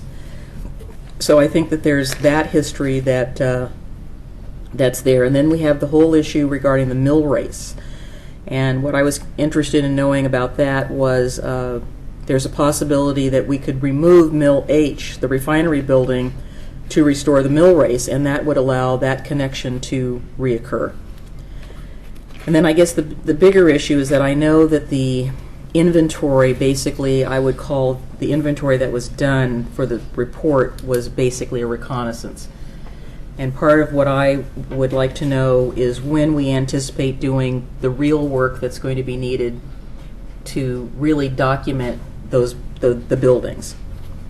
Because I think based on what we have right now, it's not really enough. I think it's just too skimpy. And it's a good start, but it's not there. So basically, the site evaluation and building assessment report is not as detailed as it could be, and I think we need to really look at getting that portion of the inventory done, get that work done. I'm not sure who's going to do it, but I'd like to see it done before any development plans get submitted, because we need to know what we really have there, as opposed to, well, this looks good or that looks good. I was happy to see in the report that a lot of the buildings that I had concerns about are on the list, but there are other buildings such as, and I've got lots of notes. I was happy to see that the Oregon City Flour Mill or the Buck Flour Mill was listed, as were the digesters, because I started doing a little research on that. But then we have the Woolen Mills Pullery building, which was a 1903 building, and that wasn't evaluated at all that I could see in any of the information. It was in actually the earlier comments. Was it in the earlier comments anyway? That it was just basically, it had been so heavily modified and that it just wasn't structurally significant anymore. Okay. Because I think Jackie Hammond mentioned it. It was in the... And then a couple of other, I was kind of wondering what the status of what was being looked at as regard to Mill C and Mill G. They were not listed by the project team that I could see. And I'm hoping that we are able to do some work to get, I recognize owner consent very much so, but I think it would be in the public interest, again, as I've strongly suggested to my friends in Main Street. It's much better for the tourism industry and those of us who are in preservation when you have something in deed rather than just in name. So if you are designated, it's much better than say, well, we have a historic downtown and we only have one National Register building and we've got all these others that are sort of there, but they're not. Yeah, there's a plaque to say where they used to be. Yeah. So people do historic tourism or tourism that's heritage related. They want to see the real deal. They don't want to see some fake thing. So then back to my point, which I thank you again, Mike, for putting this in the report. Where do we put the former location of Dr. McLaughlin's house? Of course, this is it's not listed in any site, so I don't really want to see a building put on top of that. We know it's not there, but we know it was there, so it's kind of one of those in-between places. Is there somewhere that we can list? Well, it's that? actually identified in the master plan. Actually, if you look at the master plan. Yeah, I mean, I saw the diagram, but I just want to make sure that it's listed somewhere in. Yeah, I think the goal is exactly that. We don't, until that number 4 paper machine annex, until that's determined if that building is going to be rehabbed. Yeah. I mean, you kind of see path A, the building gets rehabbed, then the applicant is coming in with what's your interpretive plan about that. Right. If it is not getting rehabbed, I mean, I think, once again, this is the framework, and that's a really good detailed development plan discussion. Okay, we are redeveloping the former location of John McLaughlin's house with potentially a viable building or not. How best do we interpret that piece of information? Yeah, so that's a good way of saying that. So then there were 2 things that were brought up by comments, was that there is a proposal to put an extension over the highway from the mill site. So where, again, being that I live in the McLaughlin neighborhood, the process about how that's going to happen, when that happens, where it's going to happen is, I think, critical. We, in that particular neighborhood, expressed a great deal of concern to the Museum of the Oregon Territory when their proposal was leaked about having some sort of tram going across, which they had never discussed with anybody in that particular area, and people got kind of cranky about that. So we don't really want to end up on the end of that. I appreciated the fact that in the off-site parking strategy that there needed to be consideration for the adjacent areas. I'm sure people in downtown don't want cars left all day in front of their businesses to cause a detriment to downtown shopping, whereas the people who live on the bluff do not want people dumping their cars in the neighborhood all day long if they're going to go down to the Blue Heron Mill or Willamette Falls Legacy Project or even downtown. So I think that's something we need to look at, a strategy to protect those 2 areas from transient parking. I think that's going to be a bigger issue. So you talk about traffic that was brought up by Mr. Shaw. I think that parking is also a concern.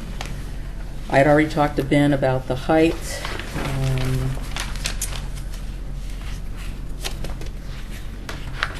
And there was, yes, right here was on page 14, the APE for this site is limited to the boundaries of the property in the site. We talked about Dr. McLaughlin's original home site in the mill.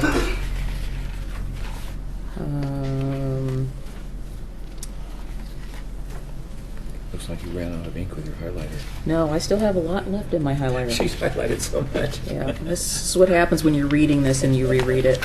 So on reuse, rehabilitate, restore, and interpret buildings, I think I would have to concur with what the letter from the Willamette Falls Heritage Foundation said, that we should not be limiting ourselves, we should be bold.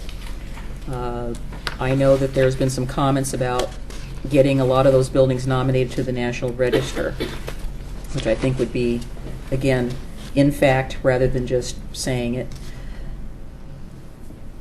I think Bob already talked about the existing sewer system, so it was interesting to note that there was a private fire system, which doesn't surprise me, on the mill site, and so obviously that's going to have to get hooked up.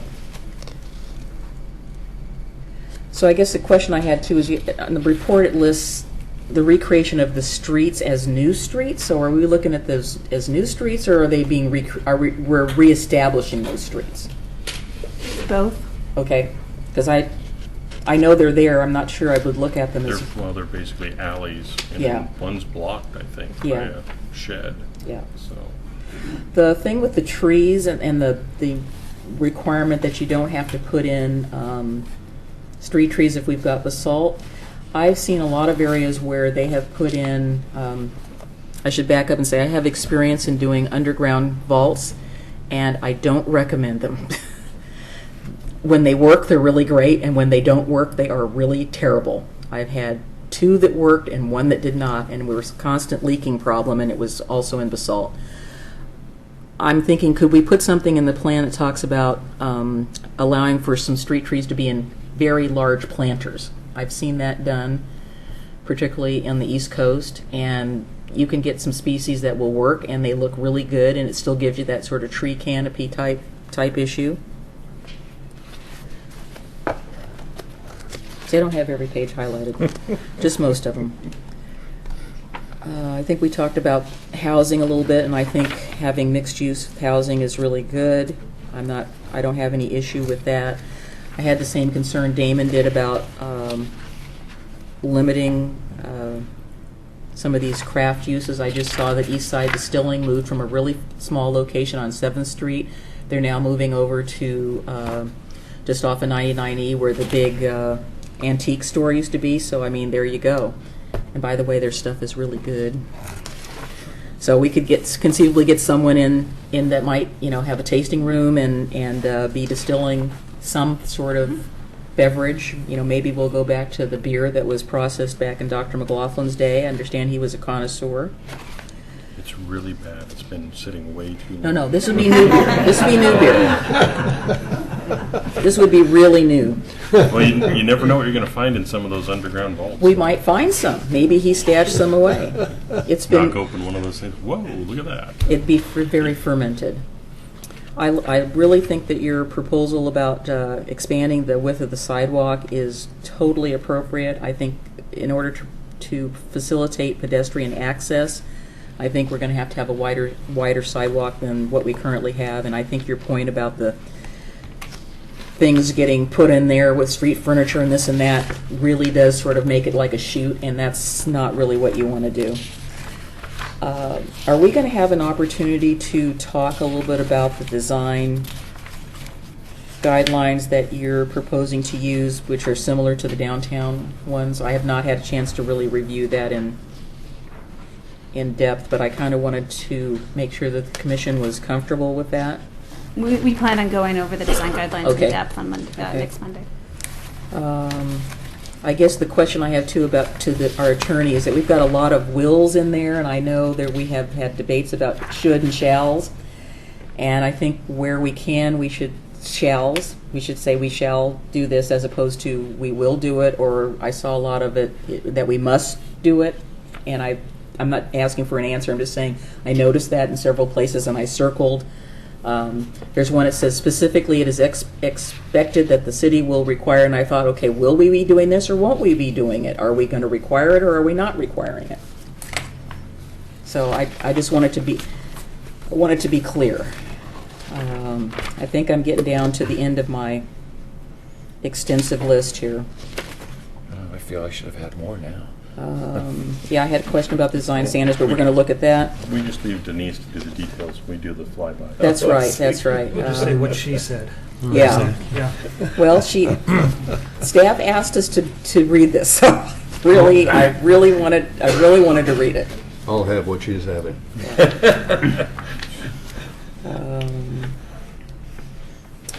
I think that's it for now. So my minor points and then my big emphasis on the necessity of making sure we adequately document the historic resources. With my work involved with the locks, obviously I'm very concerned that there be complementary things. And the industrial history of our area is, obviously, we know is very, very important. Well said. Very, very good. Damon, there's Damon. nothing left for you. Oh, there's a lot. Look at his notes. Yeah, I got it. The joy of working graveyard is you've got 8 hours where nobody bothers you. If you don't fall asleep, right? Oh. Well, I guess the first question I have is on page 10 of the staff report, I should say. It's the same one I circled? No, probably not. Yeah, it is.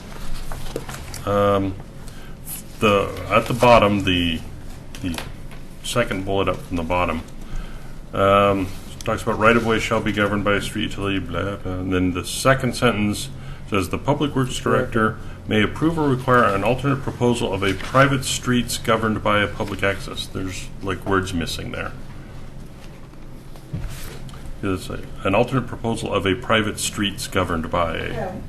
So Of private streets, I'm sorry. okay, It's just a grammatical. I didn't know if it was of private streets governed by or of private streets plan governed by something. So, all right. So now, getting back to my other comment, there was Jackie Hammond Williams made a comment about warehouses, and your response was, you can have warehouses if they're associated with a business. Permitted use. Mm-hmm. Right. Well, so I can't just have a warehouse there? Nope. And I think that's exactly the reason why that question, because we're trying to find that balance of a true industrial zone. If we just let anything that could be allowed in the industrial zone, we're not going to implement our vision.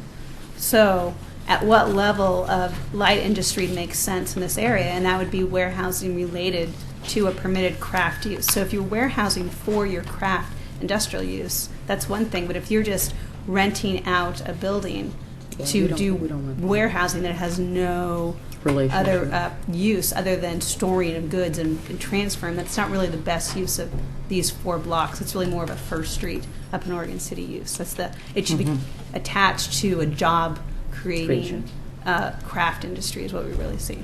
So I can't open my public storage building. No, you can't open your public RV storage. Shoot. It's where it's going to park the tour buses in the warehouse. My thought is twofold about that. One, if the rail spur is an active rail spur, that is a reasonable transshipment point, and it's a reasonable moneymaker for the developer to rent the use of his spur, which is an economic development, and people work in warehouses. And 2, it would also potentially be a noise buffer for any other development in the more promenade areas of the section if you've got, a warehouse. So, I'll let myself be overruled, but I just think, until there's any development, prohibiting any development is potentially, a problem. And it may be it's a transitional thing that then, they can put up a warehouse and fix the rail line, and for years 2 through 5 of the development, that generates the income, and then later on, warehouses are easy to knock down and put something else up when some crafter comes along and says, I want to do X, Y, or Z. Well, it could be a warehouse for Grimm. Yeah. That's the non-studio filming thing. We were talking, page 9, you talk about the 99 design thing, and the roughly $2 million being submitted. I guess the question I have is, does this illumination project, and I don't think it's been developed yet, so this might be, but I really think that one of the elements of that should be warning lights. Light is red, pedestrian crossing ahead, whatever. There's a lot of things that can go across the face of that tunnel, so that when somebody's coming down the hill and making that turn, they know, there's, the stoplight's activated or whatever. So, you got $2 million. It seems like a lot of money for just fluorescent lights, so I'm assuming there's more to it than that. I agree. The original project was for lighting of the tunnel. We talked to ODOT about incorporating this signage, if you will, electronic signage, smart signage, intelligent signage into the That's what they project. call So it now. We're hoping to cover both, and based on rough estimates, we think we can. We still need to contribute. I think we've committed to an additional $500,000, and of which we've asked that the site owner contribute. Okay, so that was. But our goal is to get it done for the grant amount, which is somewhere around $2 million. Yeah. Okay, and that was the other part of the question is the $500,000 is 50-50, not $500,000 plus $250,000. Okay. Yeah, and I think the tunnel might also be Union Pacific property. I think So- you're right. So I think you're right. I know when we asked for it to be clean, because it accumulates a lot of debris, ODOT district to be, they did that. Okay. So there is some question about the structure, the railing, timing. Okay. Well, I just. We haven't talked about that, but at this point, the state again they've defined a project for lighting the tunnel. Okay. So I believe they understand that to be there. Yeah, it might be everything below the rails is. But for what it's worth, my dealings, not nearly as extensive as yours, but my dealings with Union Pacific is they've been pretty amenable to anything that improves their infrastructure. So, okay, so we got the lighting thing. I suppose there's no talk about a roundabout right there at the 99 intersection. I talked about a roundabout at the end, so you have like a promenade. No, I'm talking about where Oh, 99 in 99. Maine is. I wouldn't want to walk across that. The other question I have goes back to the private water system. And there's, basically what it looks like is we're going to abandon it and we're going to put in our own system but our current system, it doesn't have enough pressure to do what it needs to do. And I guess my question is would it not be better to try to integrate it up to and including the storage facility? If nothing else, then we've got redundancy for, some event that may happen, heaven forbid we have that earthquake and our line from Mountain View Reservoirs torn or destroyed. Now you've got a backup water supply to help downtown for whatever that may be.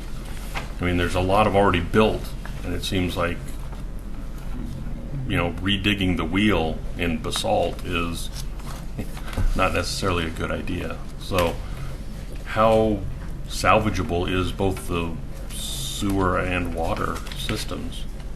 They haven't done it. There is really no public water or sewer on that site. It's all private. It's Yeah, private. I understand. We would not accept that to any standard. It's probably not to any standard. It's if the developer can make it work economically, we would certainly entertain the idea. But knowing the condition of that infrastructure, it's highly unlikely. Okay, well, even if it's a case of replicating it, I mean, the idea that there is a private water source that. You're talking the fire reservoir up on top of the hill. Is that what you're talking about? Well, that and just the piping infrastructure, which I know in the buildings isn't necessarily good, but if there's some way to integrate all of that into our downtown, but yeah, the fire reservoir and all that too, yeah. Yeah, I think the problem that we have down there is going to be fire flow. Which isn't Domestic any. water service, we've got plenty of pressure for that. Just getting water to the site, we've got 8-inch pipeline, 8 or 10-inch pipeline that's got to the under 99E. All of that has got some questions about how we fit that in the future and whether it's. John, you're closer in apparently. They're waving. They're waving at you. Yeah. Hear me now? Yep. So, there's lots of liabilities there, David, that we would want to fully confirm before we commit to restoring or trying to utilize any of that. Yeah, just my concern is like something happened, the viaduct collapses, the line's severed. They're currently drawing water out of the Willamette, aren't they? Isn't that their water source? So they're not doing anything. Well, how are they getting water into their private water supply? I don't know. They're you mean for cooling equipment? Well, they have a private water system. As far as I know, they allow that. Oh, they're pumping out of the domestic water system up to their. Okay, up to so their, they're tied pulling into our system. Yeah. Okay. Yeah. All right. Yeah. I thought it was a separate. No. Because I know they had at one point a Willamette intake. Okay. Yeah. No, that's done. All right. Never mind. There's Then no I river said- water then and I city said water nothing. mix at all. I don't want to leave anybody with that impression. Well, and right now I would not expect that to be because there was the private system and nothing else for fire. But what you're saying is they just would at low use pump up their tank, then that's a different story. That's right. They'd fill the tank and then it'd sit full, and that's how they supplied their fire suppression. Okay, then I made no comment. You heard nothing in the last 4 minutes. That's kind of the big picture stuff. The rest. Train people. The last kind of generic comment, and it's probably in discussion, and it's really a city council thing. Is there any discussion or any plan for tax abatement, SDC subsidies for reuse of historic buildings, like the purple buildings?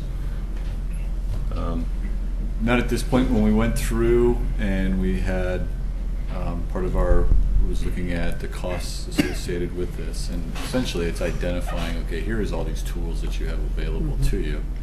One of the next steps is obviously, okay, how do you put together this financial package and what works? And that's one of the next steps that we'll be taking with the property owners, having those discussions of what's the anticipated permit fees, system development charges, tax revenue generated, what's the anticipated infrastructure cost, both public and private, how much does a parking garage cost if that's going to be part of this, Riverwalk, and then what are the tools that we have available to us to do that equitably and responsibly to finance that.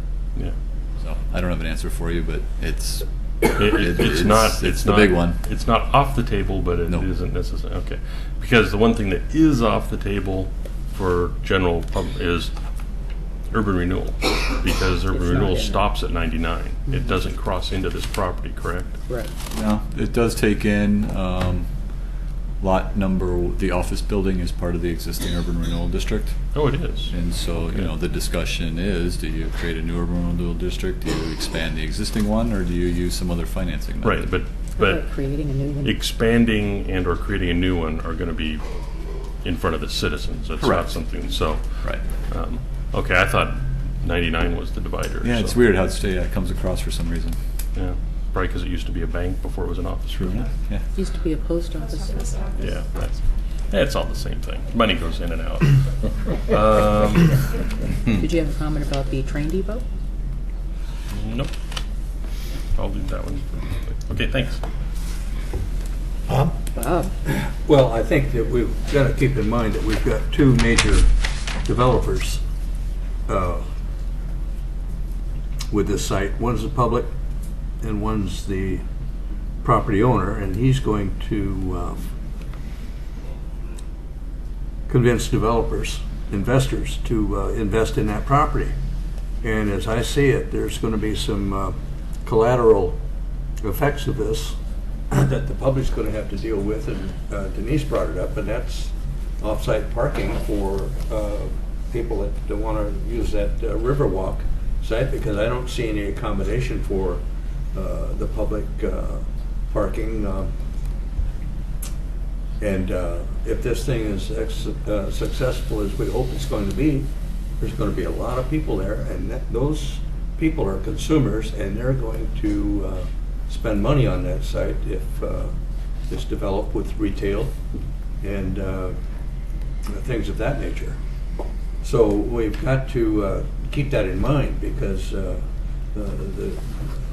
while I support the project, we've got to understand that this Riverwalk is the key to the success of the entire site, because of the people it's going to draw, not just regionally but internationally. And the other thing I want to have you keep in mind, especially the developer. Denise brought this up, and I think it's a good point, that in any zoning ordinance that I've ever been associated with, the word shall gives some credibility and gives some stability to the standards. And flexibility is a good idea, and it makes everybody kind of warm and fuzzy, but there comes a point where flexibility is going to stop because you begin to wonder where are the standards. You know, do I do this or do I do that, or do I go back to the zoning ordinance and say it says, you know, I can't build 100 feet high, I have to build X number of feet high. So you've got to have some stability there for the investors to say this thing makes sense. I've got some boundaries here, and I know where not to step over. So the concept, I think, is fine. I think that one of the things that concerns me a little bit, and here to get back to flexibility, is I don't think we've really got a strong arm on the historical significance of this site.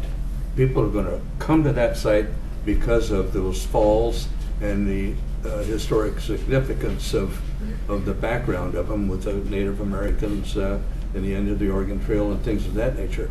So I think that, you know, one of the principal factors is the historical significance of this, and if we don't pay attention to it now, we'll lose it, and it's gone. And so we want to, and I realize that the developers, you know, looking at this with dollar signs and going out the window and things of this nature. And I have no problem with people making money with the investment on this site. And God bless them for that. You know, it's a free enterprise system. So we want to keep that intact too. So that's my wide paintbrush on this thing right now. Paul.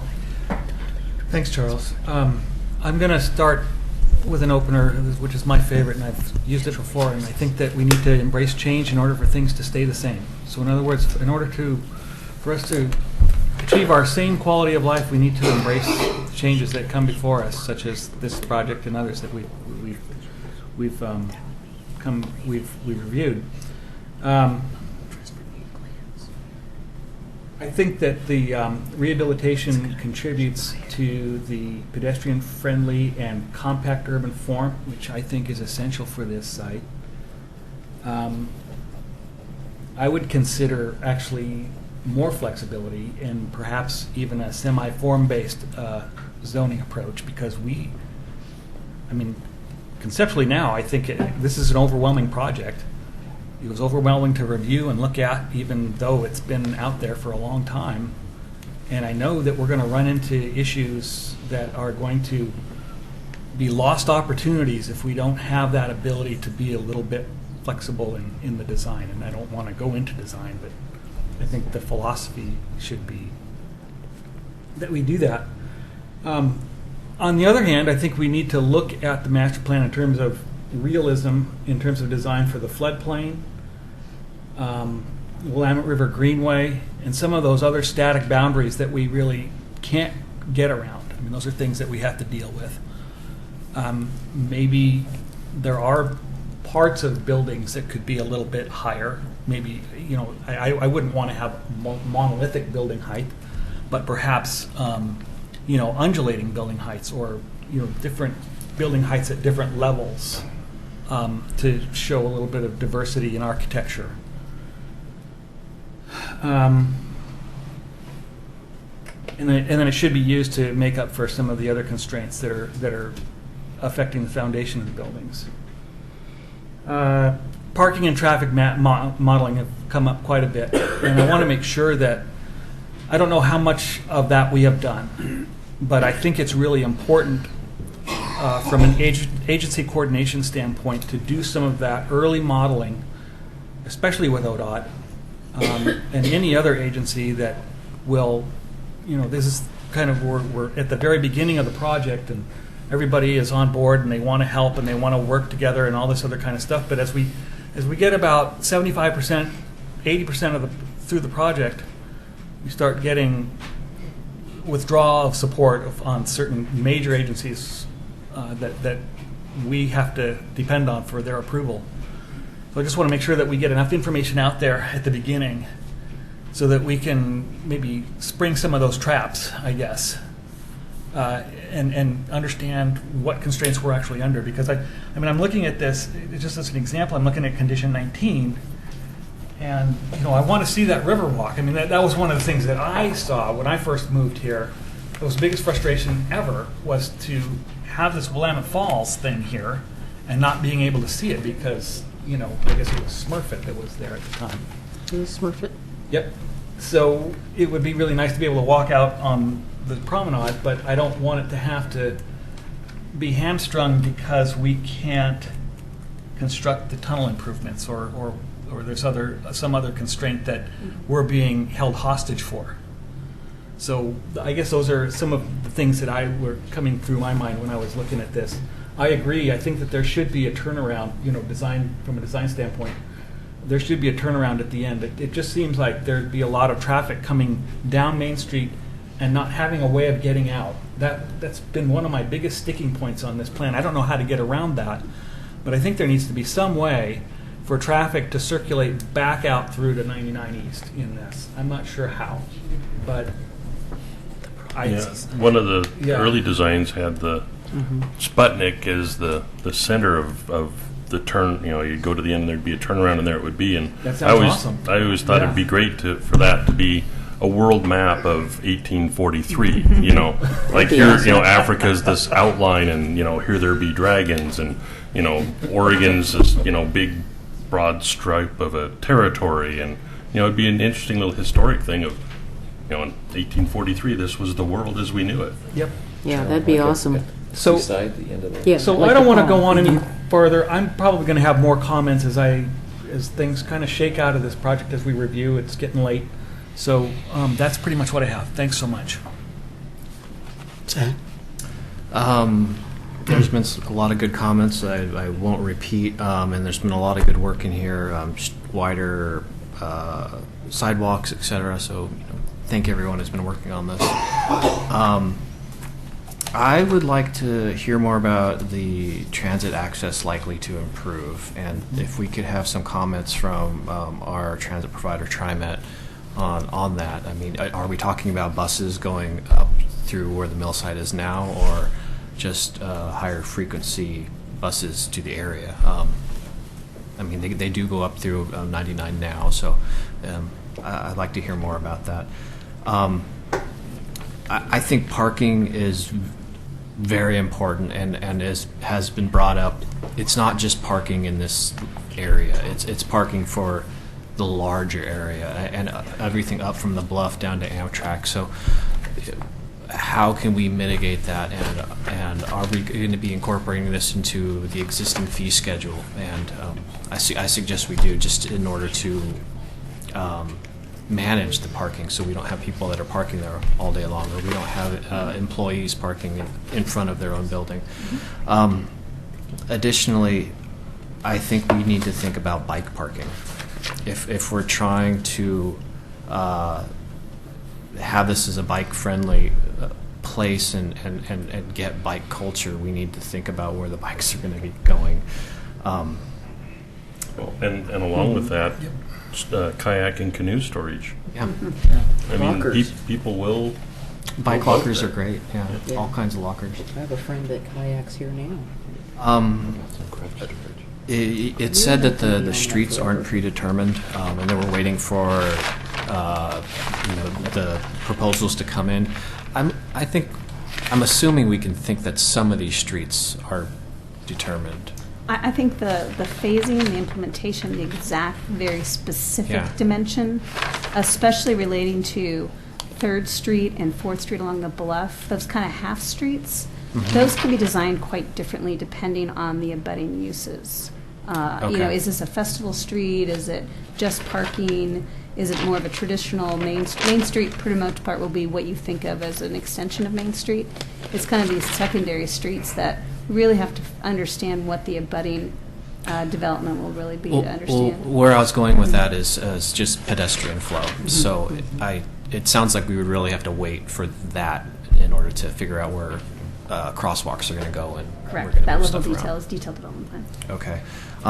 One last thing is hearing how people are really approaching resilience out of Hurricane Sandy. It might be suggestible that if we do have development within the 96 floodplain to move utilities, for instance, onto like the second floor. And that's what we're seeing as best practices now.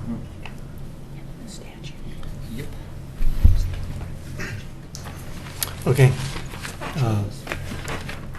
I would join with the majority of the comments that my fellow commissioners have made. I think really great observations, and I won't belabor the good points that have been made, except that I do think the parking is a really significant issue, and even in keeping with some of the comments made by various parties from the public. I know the TSP applied the 50% parking reduction to the downtown area. I'm somewhat reticent to apply that to this particular site. I think that this area is somewhat of a remote portion of the downtown area, and if it siphons off parking, so to speak, available parking spaces from the balance of the downtown, I think that could be detrimental to the downtown businesses that are there now.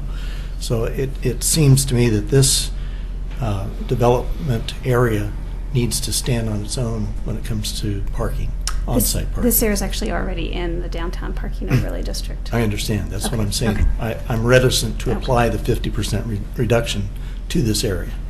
So I have a concern that reduction will be detrimental to the existing downtown district on the other side of 99E. Because right now there is no business siphoning parking off. And depending on the uses of this site, if there's a lot of festival uses and a lot of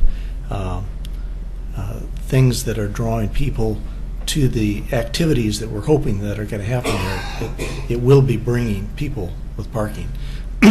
And also somebody mentioned tour buses, and I do think that if there is a activity on site that is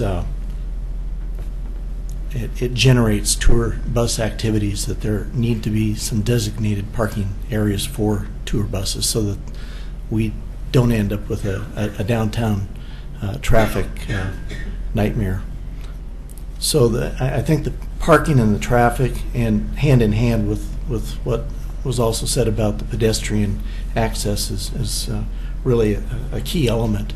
And then along with that, we keep talking about the public access to the site and the views.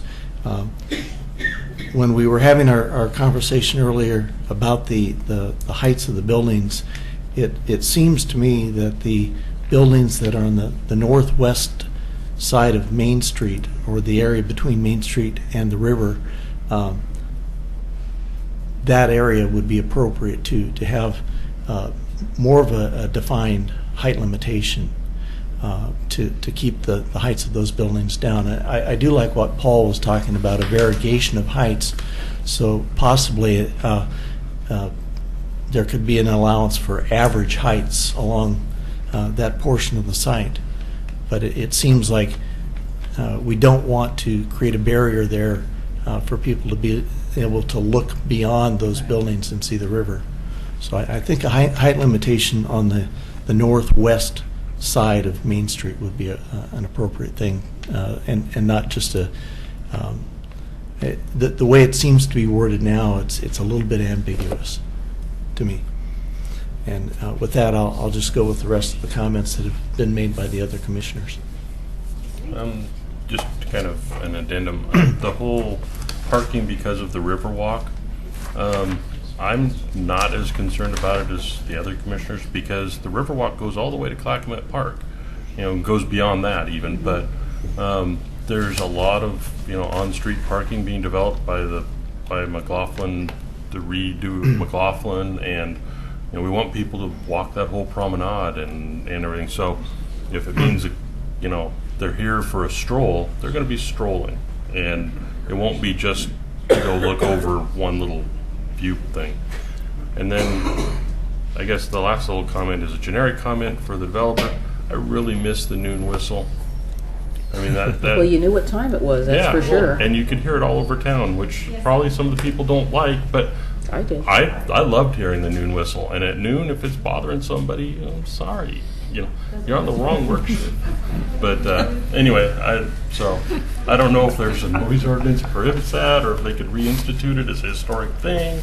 Totally can. It just, that's my part of the bill. Well, Charles, I didn't realize that everybody was going to go into such great detail when I just addressed simply a overpass for pedestrians down there. But everything everyone said, I totally agree with. It's just I was focused in on what Brian and Jonathan had said about the connection there. But everybody's details were so great and were so spot on that, like you, I don't want to belabor the point that's already been said. Okay. I have one more thing. I forgot to add the point on page 10 about middle. Yes, on page 10, the middle of the page, talks about future plans should consider and allow for the possibility of passenger rail improvements with potential for an on-site station. Of course, you know, if there was no obstacle, dare I say, I would love to see the real depot come back. The framework plan allows it. To where it really should be, because it's kind of isolated out there now, and they're trying hard to make it a destination and all of that, but wouldn't it be so cool to have it back? So, move it one more time. So we're looking to continue this till the 15th. I would so move. Second. Second. Oh, Tom second, sorry. He never gets to say that. He's too slow. A quick question for staff: If we have an epiphany, can we email some other comments in? Epiphanies? Okay. Absolutely. Cool. Yep. Is that like an epiphanet? Well, you know, sometimes I wake up at 3 a.m. and have Don't a call great her, though. idea. Just So- write it Problem down is on I go your back to sleep and notepad. forget it. But So we have a first and a second. Commissioner Gao? Aye. Commissioner McGriff? Aye. Commissioner Maybe? Aye. Commissioner Mahoney? Aye. Commissioner Espy? Aye. Commissioner Hankin? Or somebody. Chair Kidwell? Aye. Thank you. So the record's open. We'll continue this to next Monday, September 15th. 7 o'clock. At No. 7 p.m. No, it's Oh, we're 6 going to do o'clock. 6? Yeah. Yep, sorry. You told us 3 weeks in a row. So we'll continue this until next week You'll- at 6 you'll have to o'clock. get somebody Next else to Monday. set for you. Okay. Thank you for everybody who's commented and who has been commenting, and all the work of the staff. Well, somebody might want to do it for free. There you go. Okay, so before we move on to the next item on our agenda, I propose we take a 5-minute break. Yep, that's good. 5-minute break. I have a bunch of items in my bag. Whoa.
60 pages of this. You get out of your And it was like, comfort I'm zone. done. You're I can only read like 5 San pages at a Francisco's a time. pretty That's fast, fine. busy place. Yes, it is. I can only take it for about 3 days. The traffic And then I'm is- out of yeah. there. Yeah. It's Yeah, intense. you're right. You get on those freeways.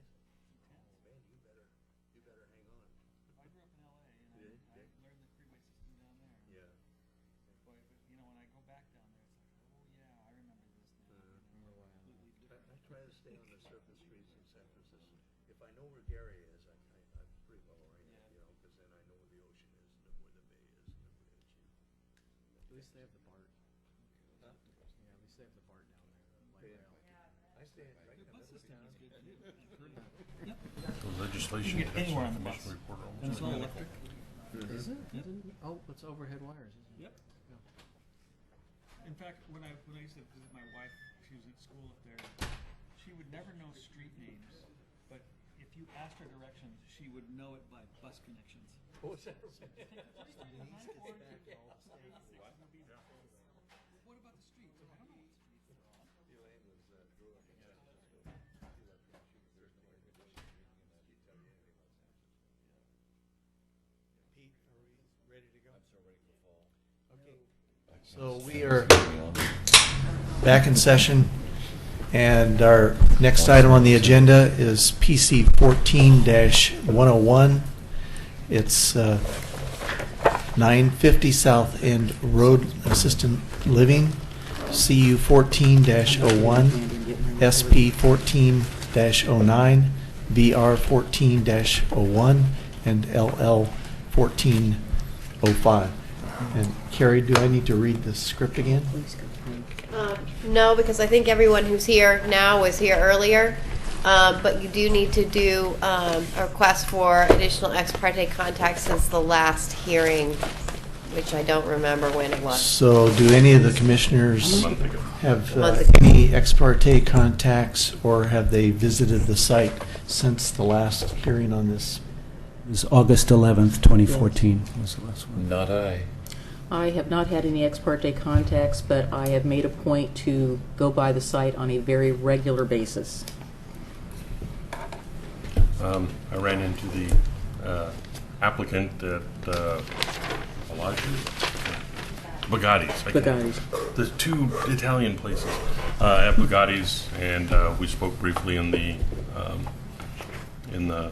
parking lot. I said that it was a good choice on her part to extend the application, and that look forward to seeing her in a month. That was pretty much the extent of it. I drove by the site, that's all. I live in the neighborhood, and I go by there pretty much every other day. No additional contact. I have had no additional contacts, and I have not been to the site since the last meeting. I think they're okay. So, Pete, do we have a staff report? What we have tonight is a presentation by the applicant. We received materials for this application last week before I went on vacation, so we have not had time to prepare any findings based on these revisions, but I will provide an overview of what the applicant has prepared briefly. So the hearing was continued from August 11th, and staff is recommending that the Planning Commission review the applicant's revisions, and depending on your decision this evening, we will prepare revised findings, whether it's approval or denial or whatever. The plans include the following revisions: a revised site plan, and this will be on the PowerPoint, with a 10-space rear parking lot. Note that pursuant to our code, 1752, 7.52060D, the parking lot is required to provide 10% interior landscaping now, which is a revision that could be accommodated with a condition of approval. The landscaping plan has been revised as well. Most of the previous rear landscaping and recreation area has been revised to include this rear parking lot. A revised tree removal plan. This plan includes an inventory prepared by Peter Torres, certified arborist, plan distinguishes the trees that were removed previously on the site from the trees that are proposed to be removed.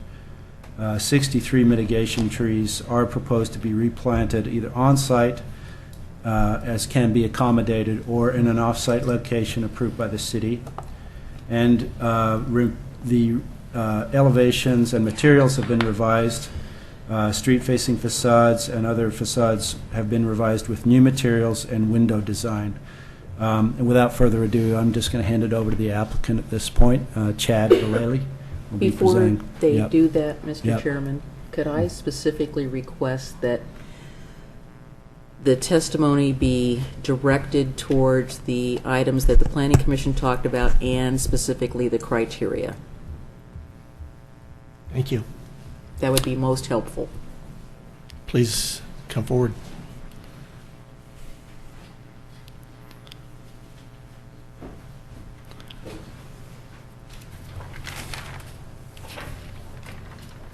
Hello, Commissioners. My name is Chad Vallely, and I work for Empire Building Company, the builder for this project. After our last hearing, we went back to the drawing board, so to speak, and did everything that we could within the code to accommodate the concerns that you guys had brought up. So I just wanted to go through those.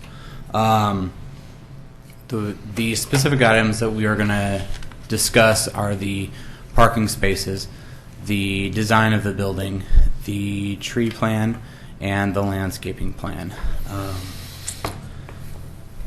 For the parking, originally our understanding was that the maximum number of spots that we could have would be 7. But then apparently there is a provision in the code that allows for the office space that we have in the second story portion of the building to be considered a separate use, which allowed us to add 3 more spots. So as you can see in the back, that's where we added the additional spots, maximizing the number of spots that were allowed within the code. As far as that's concerned, also, I'm sure if you have time to review the traffic survey and the report that was reviewed by the city as well, that in both reports they've stated that based on the usage that the parking would be sufficient. So that's how we addressed the parking issue. Can I briefly ask, is that parking for employees or parking for people visiting? Both. Both, okay. Yeah.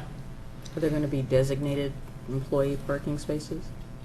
Not necessarily designated. It'll be, obviously, I would believe that the employees would be asked to park the furthest away to give the optimum for the guest visitors and the best locations for the guests that are coming to visit the residents. How many employees at one time? So that varies on the number of residents that are in the facility, as well as the level of care that they are required. So that's going to be anywhere from, the number that we've been gone over as far as staffing would be 3 to 8.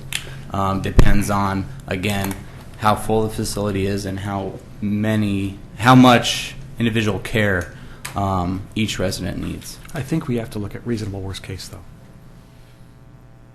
Mm-hmm. Right. And some, obviously, our client Petronella, who lives down the street, she will be one of those. Her and her husband will be 2 of the parties that will be managing the facility, so they're included within that. Okay. Didn't mean to interrupt your presentation with that, but you said something that I just wanted to ask. When you say park the furthest away, you mean on the street somewhere else other than in that lot? Is that what you meant? No, we would. I mean, if there's street availability on our side of the street, then we would ask our employees to park there if to leave the convenient parking lot available for guest visitors. But it would not be, we would not allow our employees to park elsewhere in the neighborhood. So if there's not available on our side of the street for parking for, then they would be required to park in the lot. So if you have only 10 spots and how many residents possible? 31. 31 of the 10 spots and possibly employees. Okay.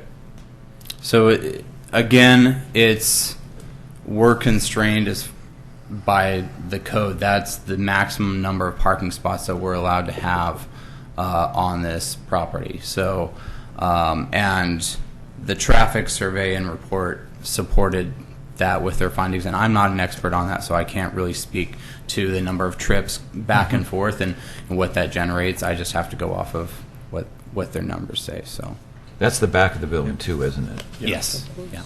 Maybe let's. Sorry.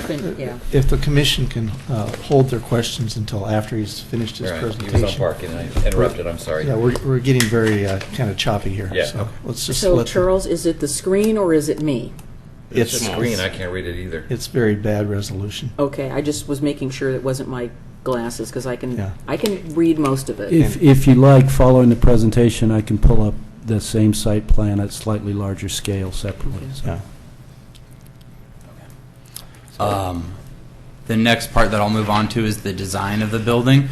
We visited a number of homes within a quarter mile and within the neighborhood, trying to get a better feel for the design.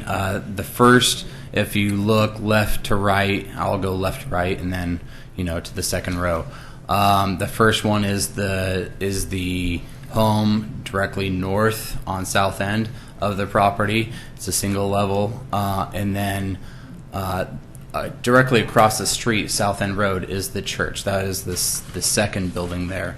And then the third picture is of the house across the street to the south, across Amanda Court. And then there are two houses across Amanda Court. The final one on the end there is across the street.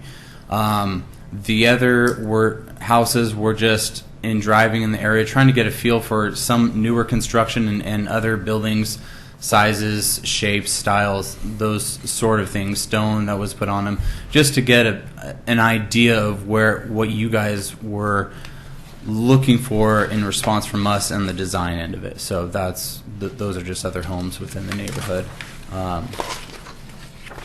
These are commercial properties that we found within a quarter mile of our proposed facility. The first one, it's hard to see, but that's the school just off of South End Road, and then there's the gas station. Unfortunately, I got it right when the sun was coming up, but I wasn't really going to take design aspects from the gas station. Just it's there. Good idea. Yeah, Southland Grocery's been there a very long time. Yes. Well, I don't know. Isn't that a porte cochere there over the gas pumps?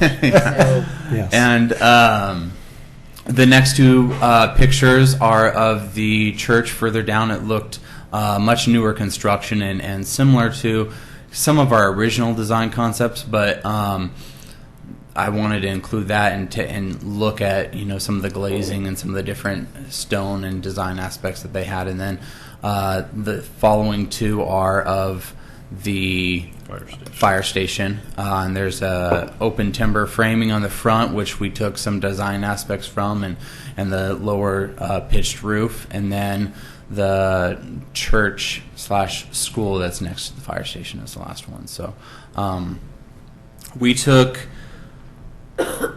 found that there was a mix of single story and two stories within the neighborhood, and then also within the commercial properties that were nearby. We also looked at some of the heights, because I know that was one thing that you guys had brought up as well, where you have the church that is definitely taller than our proposed building. We have the fire station and one of the schools that's a single story. So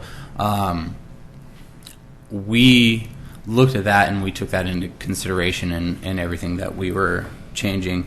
There are some older, there are some newer, so it's hard to take all of that information and make one cohesive building that will look nice and that can match. You can't match everything. So we just try to take the positive aspects of each sample and incorporate that. So this is our new rendering. We took the open timber concept for the porte cochere to give it more of a northwest feel with the raw wood, shake siding on the gable ends, and a more of a basalt stone and lay of the stone for the stonework on the front. And then with the squared off all the windows and did a craftsman style trim around surrounding the windows to bring in, like you guys had mentioned, more of a northwest feel for the building. And the slope of the roof is more shallow, like some of the examples that you saw.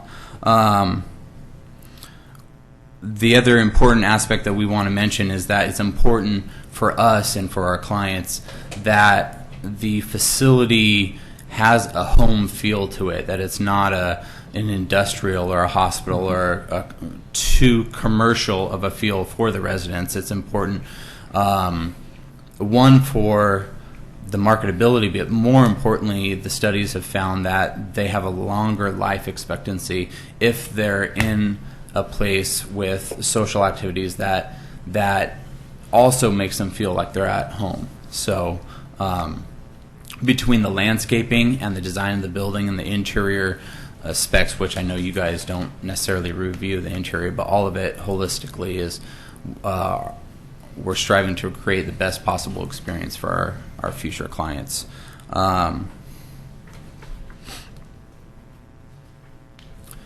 This is from, like, if you're standing on the corner of Amanda Court and South End Road, kind of a diagonal view, so you can get, the different heights, and then, you can see the length of the building.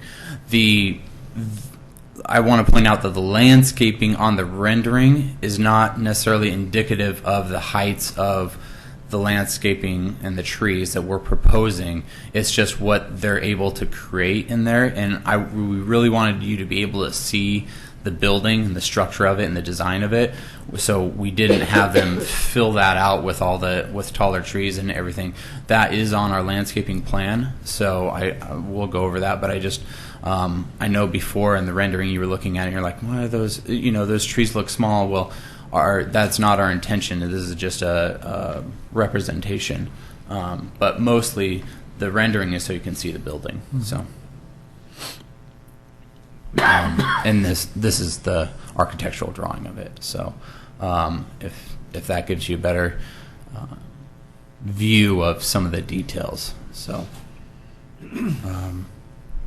so the tree plan.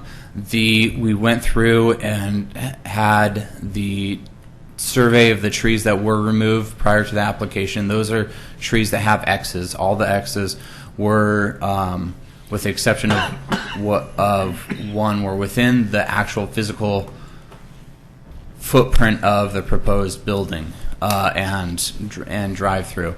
So the other remaining trees that would need to be removed are the ones with the slash through it. Those are all based on the arborist report, and so we were going off of his recommendation as far as whether it was diseased, whether it was ivy filled or dead, or whatever the reasons were. That we were just, again, we're not tree experts ourselves, so we were going off of their recommendation. As far as the 4 large trees in the back by the parking lot, the arborist had indicated that they were unhealthy, that they were diseased, and that's why he originally recommended removing them. But as per our conversation last hearing, we thought, well, if we can keep them and save them, they aren't in the way of anything. We absolutely would want to keep that existing buffer, as opposed to those 4 trees would require us to plant 24 additional trees as part of our mitigation. So obviously we all know that existing trees are better, and so if we can revive those and keep them healthy, then that is our intention. And so we took those off of the removal list, as you can see there, back by the parking lot. They're going to remain safe? Yes, yeah, and we're gonna have our arborist go and trim them and take every step that we can So they to won't make be them a healthy. hazard. Yeah, yeah. Okay. So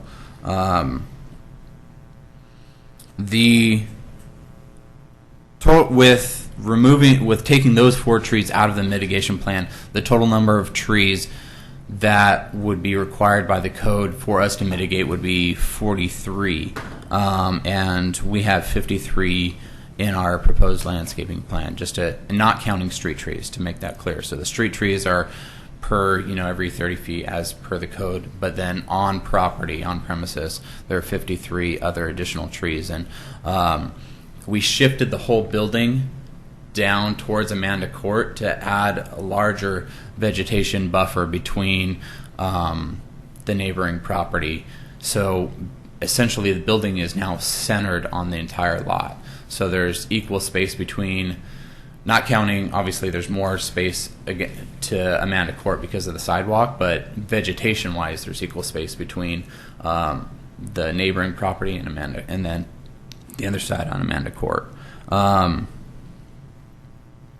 That brings us to the landscaping plan. So there's an extensive list of all of the proposed plants, shrubs, bushes, and trees.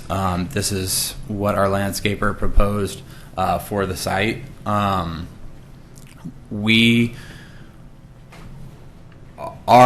we are going to do is we want to make sure that all of the trees that we do plant are substantial.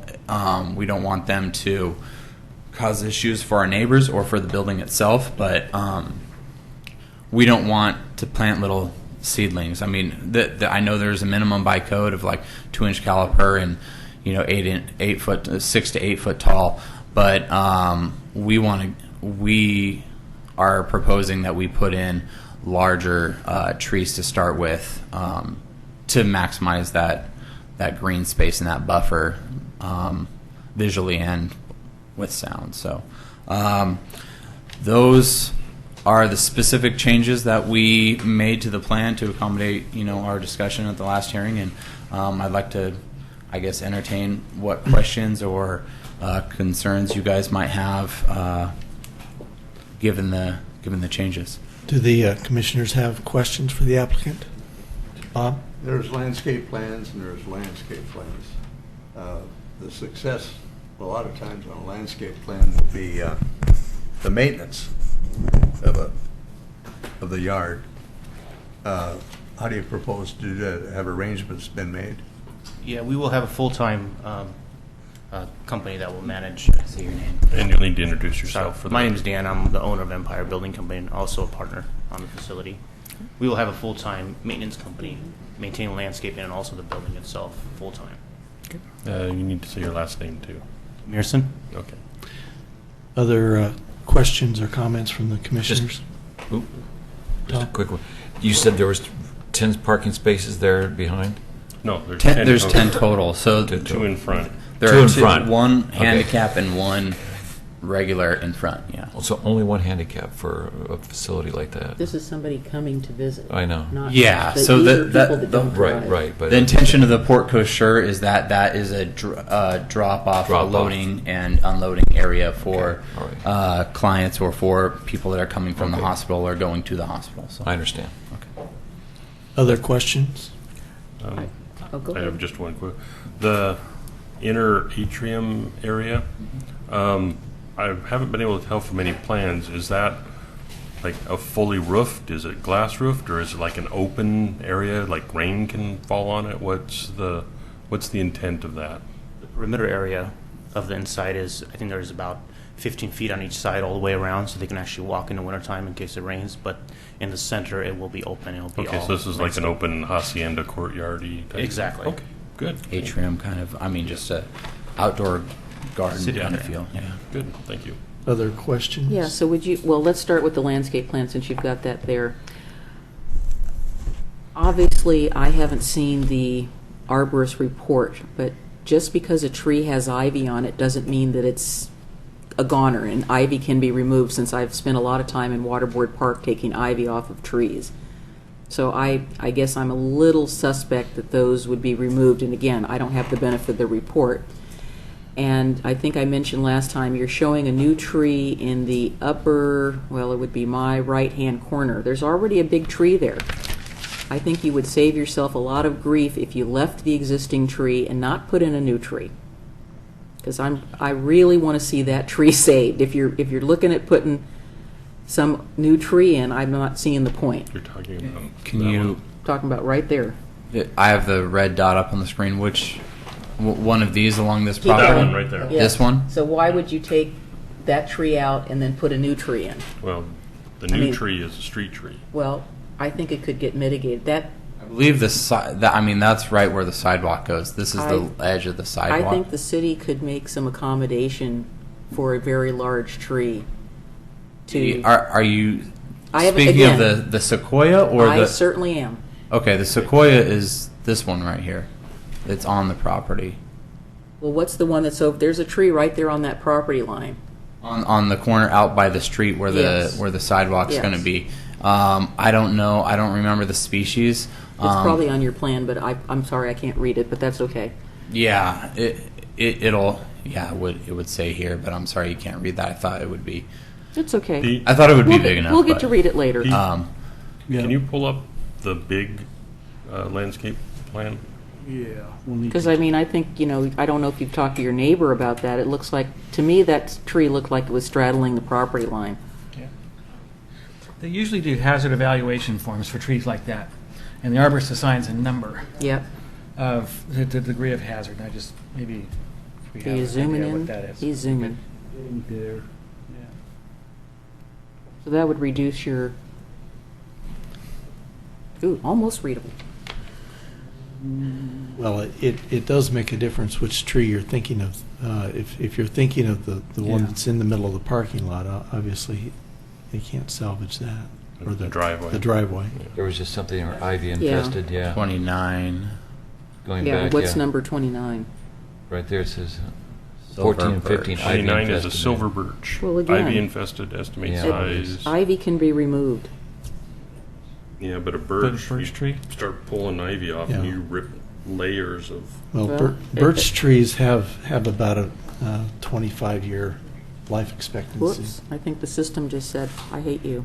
I'm just looking at this plan. If that's a birch tree So that's, where's the sequoia? Yeah, I don't.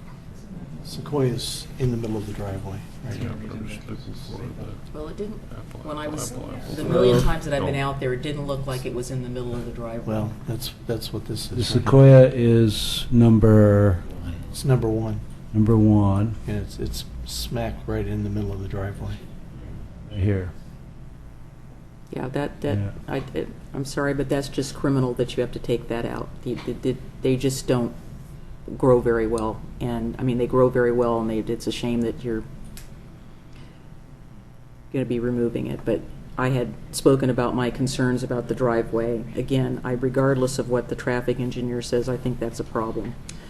So I'll look at that some more when we get that information and review that. So then on your design, I don't know which sheet that is, not the colored one, the one that's Yeah. the architectural one. Okay, I'll pull that up.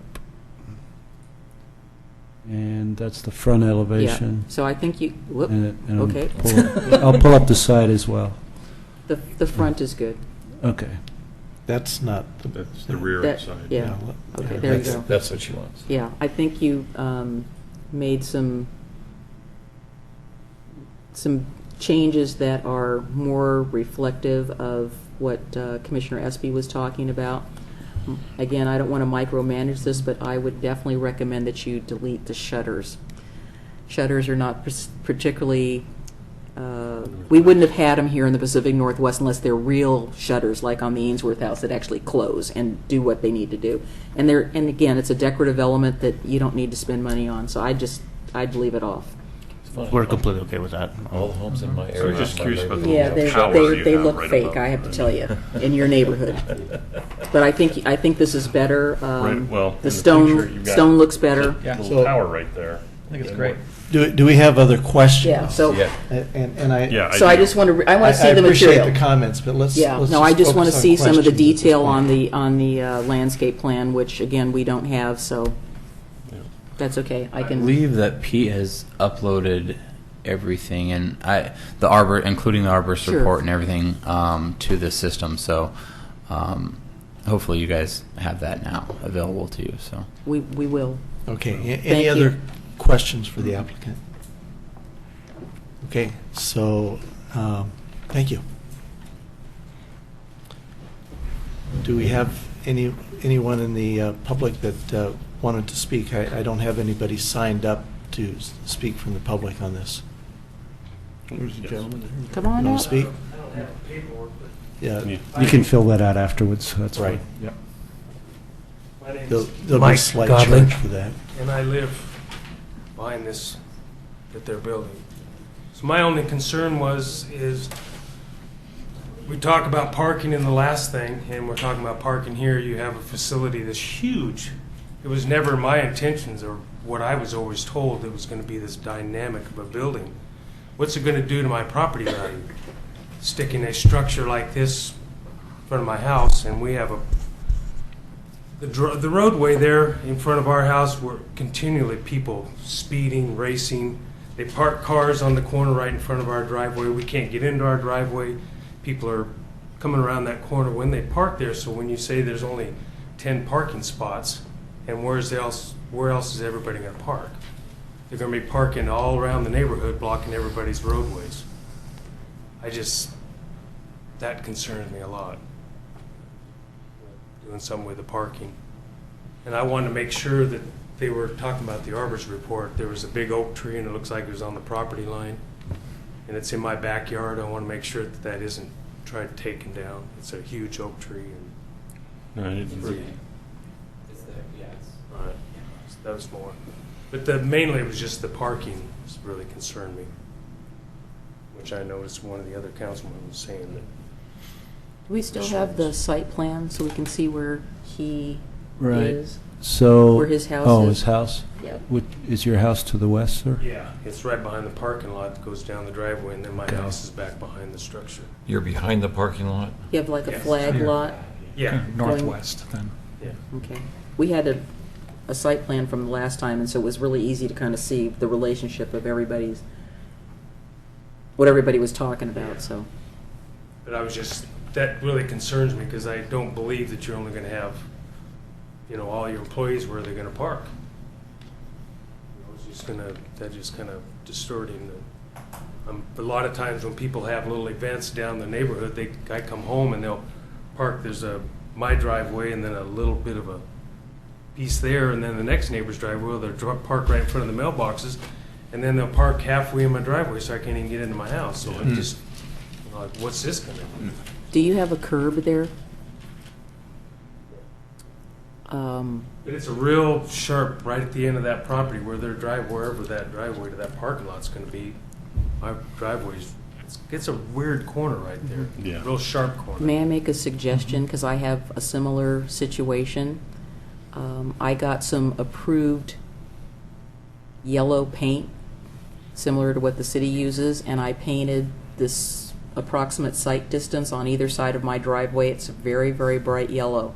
You can't miss it, so that From parking. so people don't park in front of my driveway, because it doesn't look like a driveway. I might suggest that, and I can tell you where you can get it after the meeting. She does that as a side job. You mean should I go over and paint it for him? I could do that. Yes. Okay, thank you very much. Thank you. Seeing no other interest in speaking, we'll close the public Inga, testimony. it's your last chance. Got anything else to say? There's no one else. No, I know they Okay. didn't. Do rebuttal from the applicant if they want. Well, yeah, we can take a rebuttal from the applicant. I'll just comment one last comment just to address some of the concerns that Mike had. That in Pete's proposed conditions of approval that we are going to have a neighborhood agreement, Good neighbor plan. a good neighbor plan, yes, and we fully want to be Good neighbors. a good neighbor, a helpful addition to the neighborhood. We believe that the people in the neighborhood will end up eventually being potentially being residents in the facility. So, or having relatives that will be there. That's the intent of why you place these buildings more in residential zones, is because they become a part of the neighborhood. So, and as far as if there's ever a car that would be, associated with our building, in the way that our phone number has been distributed to all of the neighbors to ensure that we have a quick response to make sure that it gets removed and doesn't happen again. So, Do you have like employee stickers for your cars so they would know whether it's an employee or a guest? Yeah. Yes. Okay. Yes. Then. Yes. Chad, I forgot to ask, you mentioned a couple of times in it's not rebuttal, but you mentioned the slope of the roof, but you never said what the pitch was. You said it's lower. I believe it's a 412 now. 412 now? Yeah. That's what I remember us adjusting it to. So it looks about that. And that includes the little tall venting thing too? I'm not sure what that's called. What is that called, Charles? Oh, the little tower. The little tower. The observation thingies. tower. I'm not sure what that's for. For aesthetics. Yeah. This little observation. That's the tower I was asking about. Yeah, I'm They not look sure like what guard that's there. towers. Guard towers. Well, they've got vents in them. That's the only thing I can figure out. Okay, 412. All right, thank you. Uh-huh. Thank you. So, at this time, we'll close the public testimony, and we'll have discussion among the commissioners. You can start on that end. Zach? Well, I appreciate seeing the pictures and comments of the rest of the neighborhood. It's kind of hit and miss with what we have to deal with in a quarter mile. Sorry, thank you. The sequoia is a shame. The big tree. I would have liked to have dived into the arborist report. I'm kind of just on the fence because the parking is a challenge. So I think it's just kind of really trying to forecast how many, trips this is going to generate, because it's kind of a unique circumstance for a setup so large with 31 beds. So I could really go either way, so I'm interested in where other commissioners will come in.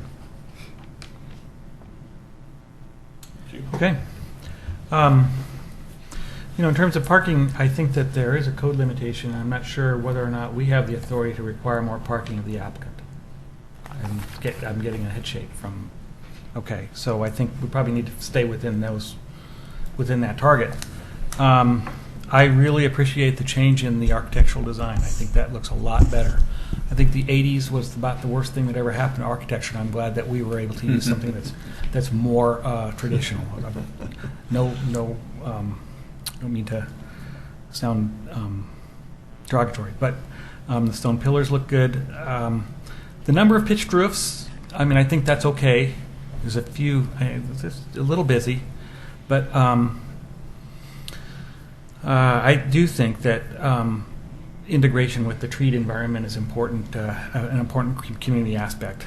I too am concerned about some of the larger trees on the property, especially the sequoia. Let's see. There were some houses on I'm not sure that the code requires the tree preservation. Okay, right. That's another one. Right. And we've had this discussion now over Keith, a couple our of tree down. hearings that there's nothing in our code that requires trees to be saved. Got it. If someone wants to cut every tree and mitigate them, our code sets that up. Unfortunately, we've been making incremental steps, but we've never gotten to the point of saying. Understood. Yeah. And we don't have Thanks. to approve it either. Right there with the sign code. Don't have to But that would approve. I mean, we couldn't use that as a finding for denial, right? I mean, that would be my interpretation of if you have a code that says you may cut this tree down and mitigate it. I agree with that. Right? It's hard to use that as a denial. On the same vein, I don't think that we can, I know that I would be concerned about my property values, but I don't think that I can bring that into this discussion as a criteria for approval either. Even though that is kind of an inherent aspect of some of our thoughts and discussion as to whether or not we approve. In the future, I don't want to ask the applicant to do this because I think that's changing the goalposts. But in the future, for some of these CUPs, especially in some of the residential neighborhoods, I would like to see, it's kind of a classic requirement, a comparative massing analysis of something like this and then other houses in the neighborhood so that we can get an idea of the heights of this thing and the heights of other houses.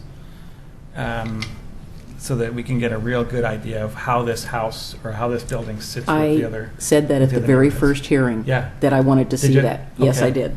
Okay. I'm on the record. All right. So Because it was again, brought up in public testimony. Again, I don't want to ask for extra, but if we asked for that before, that probably might not be a bad idea. I think it's much better than it is. I think you guys are getting there. So, let's see. And while I don't think this is a criteria either, I think that this use is probably a good integral part of the neighborhood, and I think that this really does help create diversity in our community. So I don't have a problem with that either. I think it's something that the community needs, and those are my comments as far as that goes. Thanks for being responsive to what we were asking for on this. Bob? Well, it won't be too many years before I'll be walking through the front door. Keep this up. I like the changes that have been made. It's a significant use of the property. I mean, it's efficient, but it's intense. But the location of this piece of property in and of itself is intense too. The traffic that goes by on this fronting road. I would prefer this use as opposed to a strip mall, because eventually, if this doesn't develop like this, eventually there'll be economic pressure on it for a more intense use.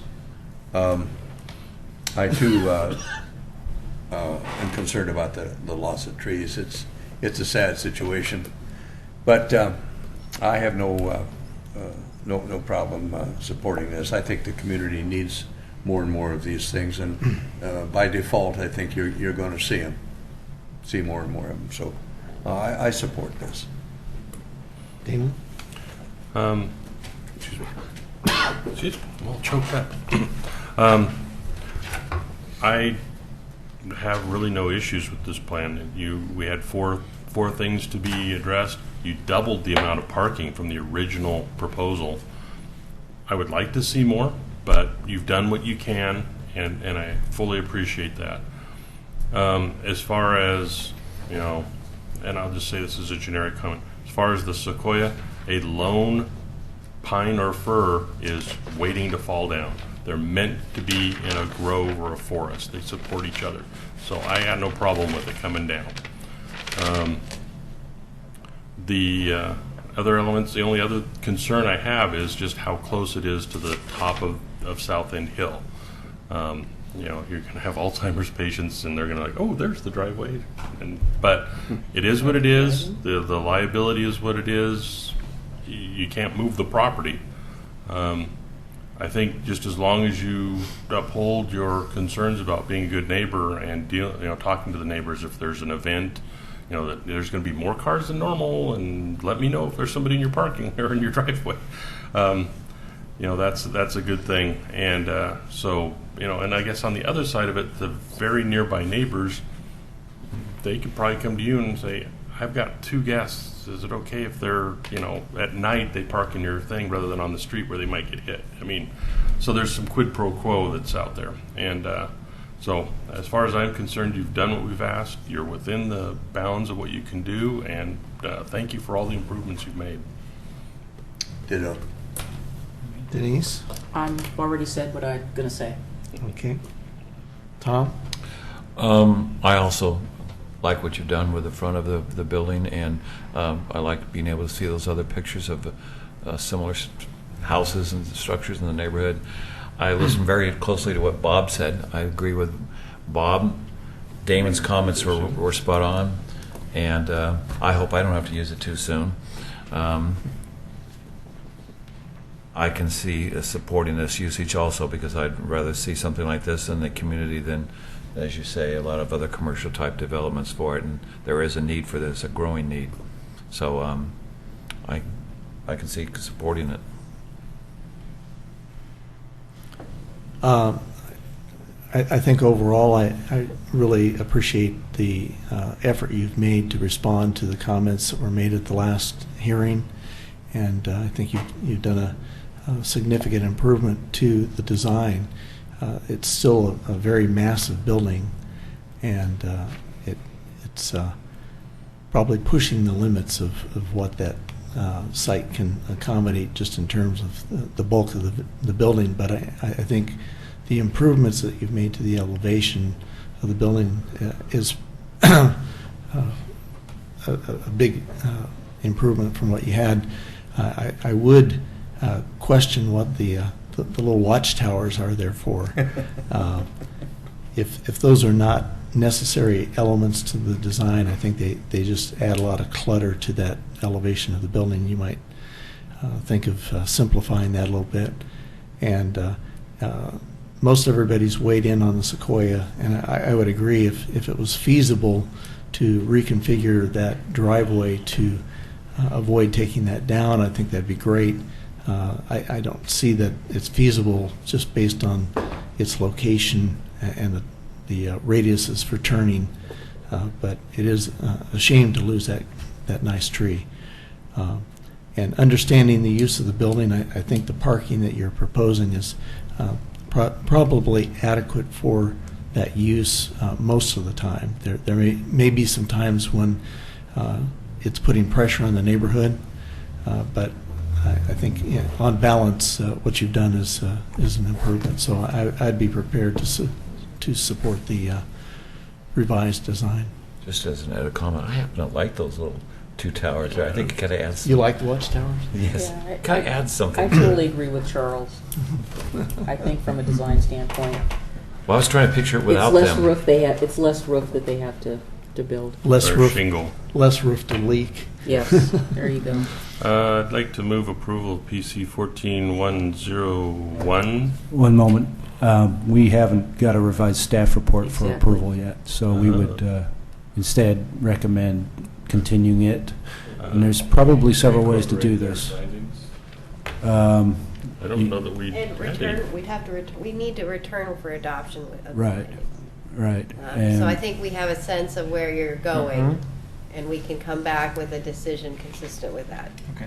We need to reopen the public hearing on the next meeting, or we can No, keep it the closed and just come back with Public hearing revised portion of plan. this is closed. Yeah. The So only thing will come back whenever you say to adopt the decision when you have it drafted, consistent with their comments. So I move that staff develop a report, findings of approval, and for our next Consistent meeting. with your September deliberations. 22nd. Yes, that's what I said. Okay, second. Did you say that? Yes, I did. exactly. You meant to. I saw his lips moving. All right. Commissioner Guile? Oh, they're on the top. What? Aye. Aye. Commissioner McGriff? I'm going to very reluctantly vote aye, and I'm going to say why.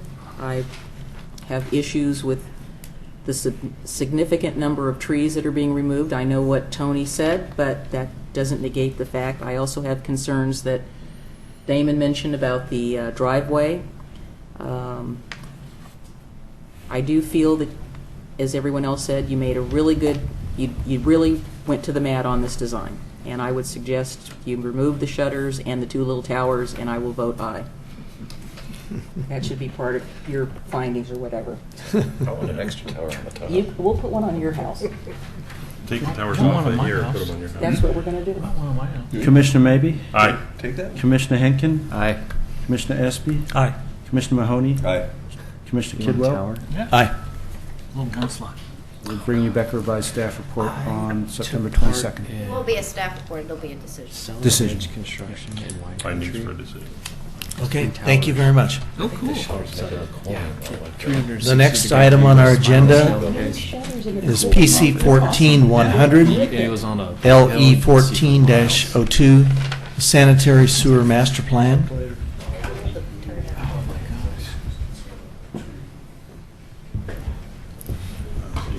Do we have a commission report? Please make this really short. We will. We've got sewers, and we're gonna That's up fix to them, us. Well, I guess it's and Short report. That's what I like. Thank you, Damon. You know what? You know what? let's recommend this to the city commission. Yeah. Okay, we don't need, this is a legislative So no element, so we readings. don't need the quasi-judicial sit hearing here. procedures tonight. Woohoo. For this portion, I think you could just go ahead and open the public hearing and begin with the staff report. You should have it memorized by now anyway. I hope I never have that memorized. Good evening, Commissioners. My staff report will be very short. My slides, only have 8, and then I'm going to hand it over to Brown and Caldwell. The update for the Sanitary Sewer Master Plan, LE 1402. This is the first evidentiary public hearing for this file. The plan is a public facilities plan per Oregon Administrative Rules. The Sanitary Sewer Master Plan, or SSMP, is one of several facilities plans needed to support land use designations in the city's comprehensive plan within the urban growth boundary. The SSMP identifies current sanitary sewer system capacity concerns, build-out capacity concerns, required improvements, and develops a capital improvement plan and program to meet those needs. The relationship to the sewer moratorium is as follows. On August 6th, the City Commission adopted our ordinance imposing the moratorium on development in certain parts of the city within 4 areas as a result of sanitary sewer capacity deficiencies. Oregon Revised Statutes requires the city adopt a program to correct that problem within 60 days, which would be before October 3rd, 2014, and the Sanitary Sewer Master Plan is the city's corrective program in this instance. We did need to update the Sanitary Sewer Master Plan anyway. I just want to point that out. With respect to public notice and involvement, there was a project website. There was an open house and presentation to the Citizen Involvement Council on June 2014. The public hearings process allows for further involvement. There's newspaper notice, notice to Department of Land Conservation and Development and agencies. CIC and neighborhood associations were given notice. There's also a joint work session with the Planning Commission and City Commission. And I should note, it was also in the Trail News in the most recent update. These are the dates of the public meetings that have been held. October 2013, there was a Master Plan Development 101 session with the City Commission.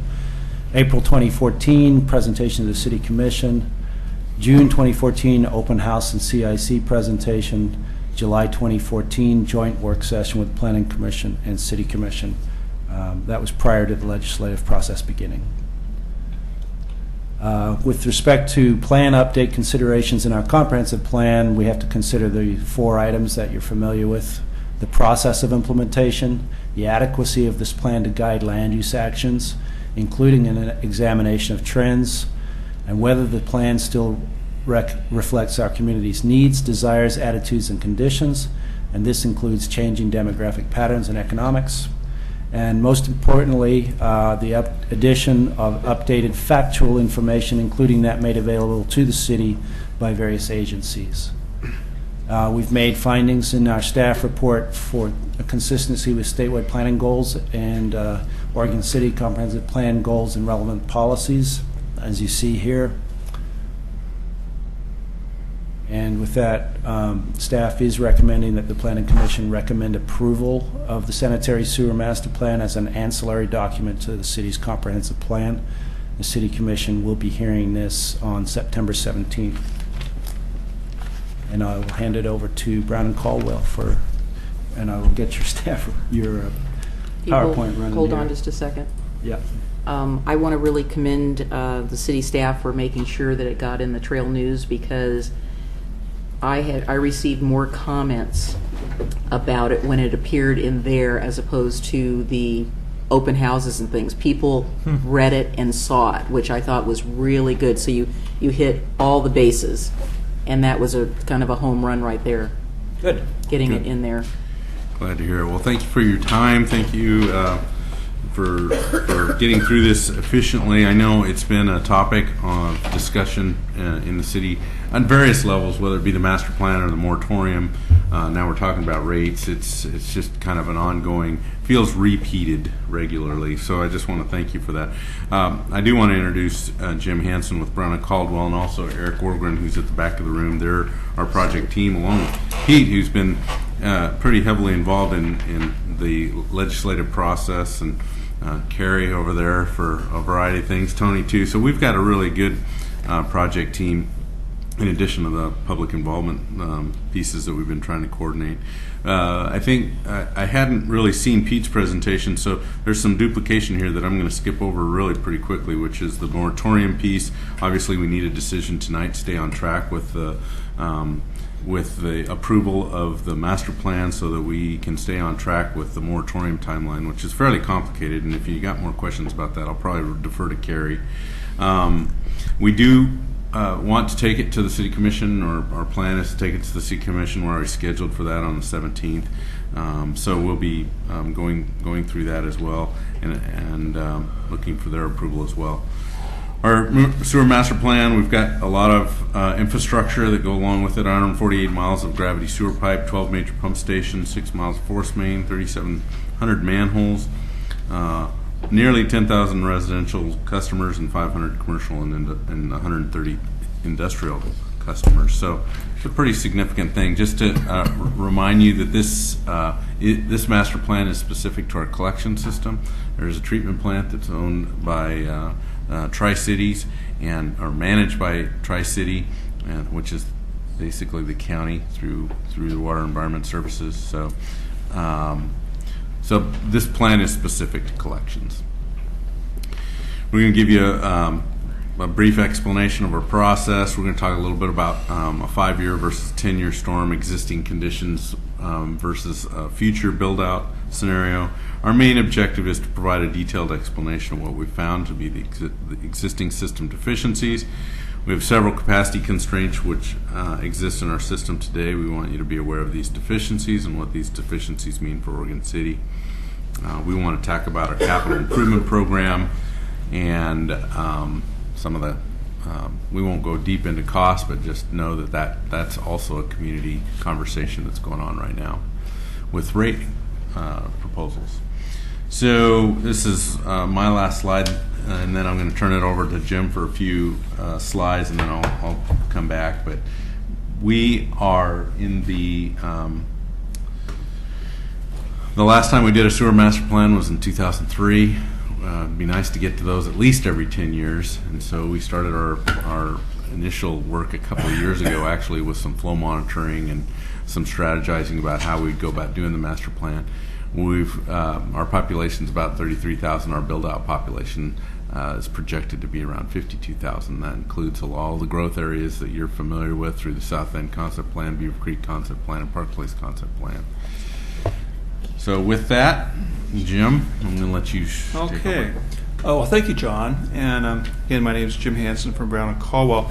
So a sanitary sewer master plan really lays out a plan for the future in terms of the capital improvements that are needed to keep the system running efficiently and effectively, and to build out to meet the needs of the future population that will be coming in. So before we get into what the solutions look like, I thought I'd present tonight's presentation in a form that would talk just a little bit about what the problems are with the collection system. What are the deficiencies that we're trying to address? And I've broken them into about 4 different categories, as you can see here. So we have the hydraulic deficiencies in the piped system, in the collection system itself. And that actually includes the pump station. So, when a pipe is undersized or a pump station is undersized, that's what I mean by hydraulic deficiencies. Also within the sewer and the pipes, again, we have structural and operational deficiencies that can occur. Unfortunately, and I'm obviously aware of this, that the pipes don't last forever, and as time goes by and as the wear and tear of use and just time in general takes its toll on those pipes, and various types of structural and operational deficiencies will start to appear, and they decrease the effectiveness of the sewer in several different ways. Pump stations, just due to the nature of what they are, they're mechanical systems with electrical gear and pumps and structures. Just due to the nature of their complexity, various things can go wrong with them, and they need to be upgraded on occasion. And the final category that I throw in, because it's very important, is excessive inflow and infiltration. And we just refer to that in the business as I&I, and I'll come back and talk a little bit more about that. So those are the types of deficiencies that we want our master plan to address. So let me first talk about the hydraulic deficiencies that we found from our modeling. And as John mentioned, we started off by flow monitoring the entire system so that we would have accurate data for which to calibrate the model so that we'd have confidence in the model results. From the modeling for the 10-year future conditions, so this is a 10-year storm, a 1 in 10-year storm event, under that full build-out condition, that's that future population that John had mentioned, we discovered a few places around the city that would experience surcharging, and this is defined as more flow than the pipe can really safely carry. And those pipes that have that problem are shown in the orange or red on the figure in front of you. A certain amount of surcharging is not a problem, but once it gets to the point where you could impact basements, or you have surcharging coming out of manholes, well, then that's definitely a problem. And our modeling indicated that we actually had a couple locations that there's the potential for flow coming out of manholes, and those locations are shown with the little yellow dots on your figure.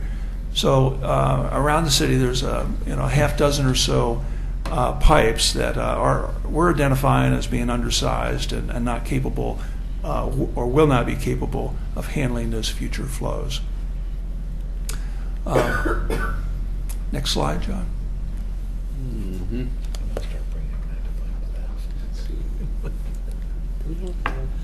So the second category of defects that I mentioned were structural and operational defects, just come from age, coming from use. These include cracks and fractures, broken pipes. On the right-hand side are some figures of deformed pipes, cracked pipes, broken pipes, pipes that are misaligned so that the flow doesn't pass through them adequately. Those are all pretty much what we call structural defects because something has happened to the pipe structurally and it's starting to fail. The next three categories of roots, grease, and excessive I&I are what we consider the operational defects. Roots and grease, for example, they can be removed from the sewers by proper maintenance. And excessive I&I, same category. There are activities that we could perform primarily through sewer rehab to reduce the amount of I&I in the system. So we refer to those as operational because once you address those needs, the pipe is still probably structurally sound. But we have a need to address this in a number of pipes because the collection system's aging. How much of this is from just movement of the soil? It really varies. It depends a lot on how well the pipe was built from the beginning, because a pipe that has good bedding and good backfill with proper compaction will really last a very long time. Do we still have any of the wooden ones around, or any of the we haven't seen any or the wooden old ones. I don't the think clay so. ones? Clay, yes. There are some clay. Okay. Clay is an interesting one because clay in itself is a pretty strong pipe. The problem with clay pipes, though, are all the joints that they had gaskets around them, and those gaskets have long since failed. And there are some communities throughout the Northwest where they'll say we have great pipe. It's the joints that are the problem, and they are. Fortunately, the clay industry has addressed that need, and you can use clay pipe again, and it's a pretty good pipe. I had some clay pipe going from my house to the street until my contractor accidentally crushed it. Well, it will do that. It was working just fine. It's a brittle pipe to work with. The city has for years had the CC closed circuit television inspection camera system so that they could go in and investigate pipes, determine where problems are, and so they have implemented that program and have been each year inspecting a certain amount of the pipe. We took a look also, and I got some of the results here that I want to talk about. We also looked at the age of the pipe, because age is a good indicator when we don't have inspection data to just give us a sense as to, what's the condition of this pipe. So the city has about 7 miles of sewers that are about 75 years or older. And we, in the industry, we generally look at sewers as having a lifespan of about 75 to 100 years. So, right now you've got about 7 miles of pipe that are probably getting near to the end of their usefulness to the city. It's not always for sure. I've done a lot of sewer inspections, and we've inspected pipes 100 years old that are sometimes in really good condition, but in general, they're starting to see the wear and tear. Where do those tend to be in Oregon City?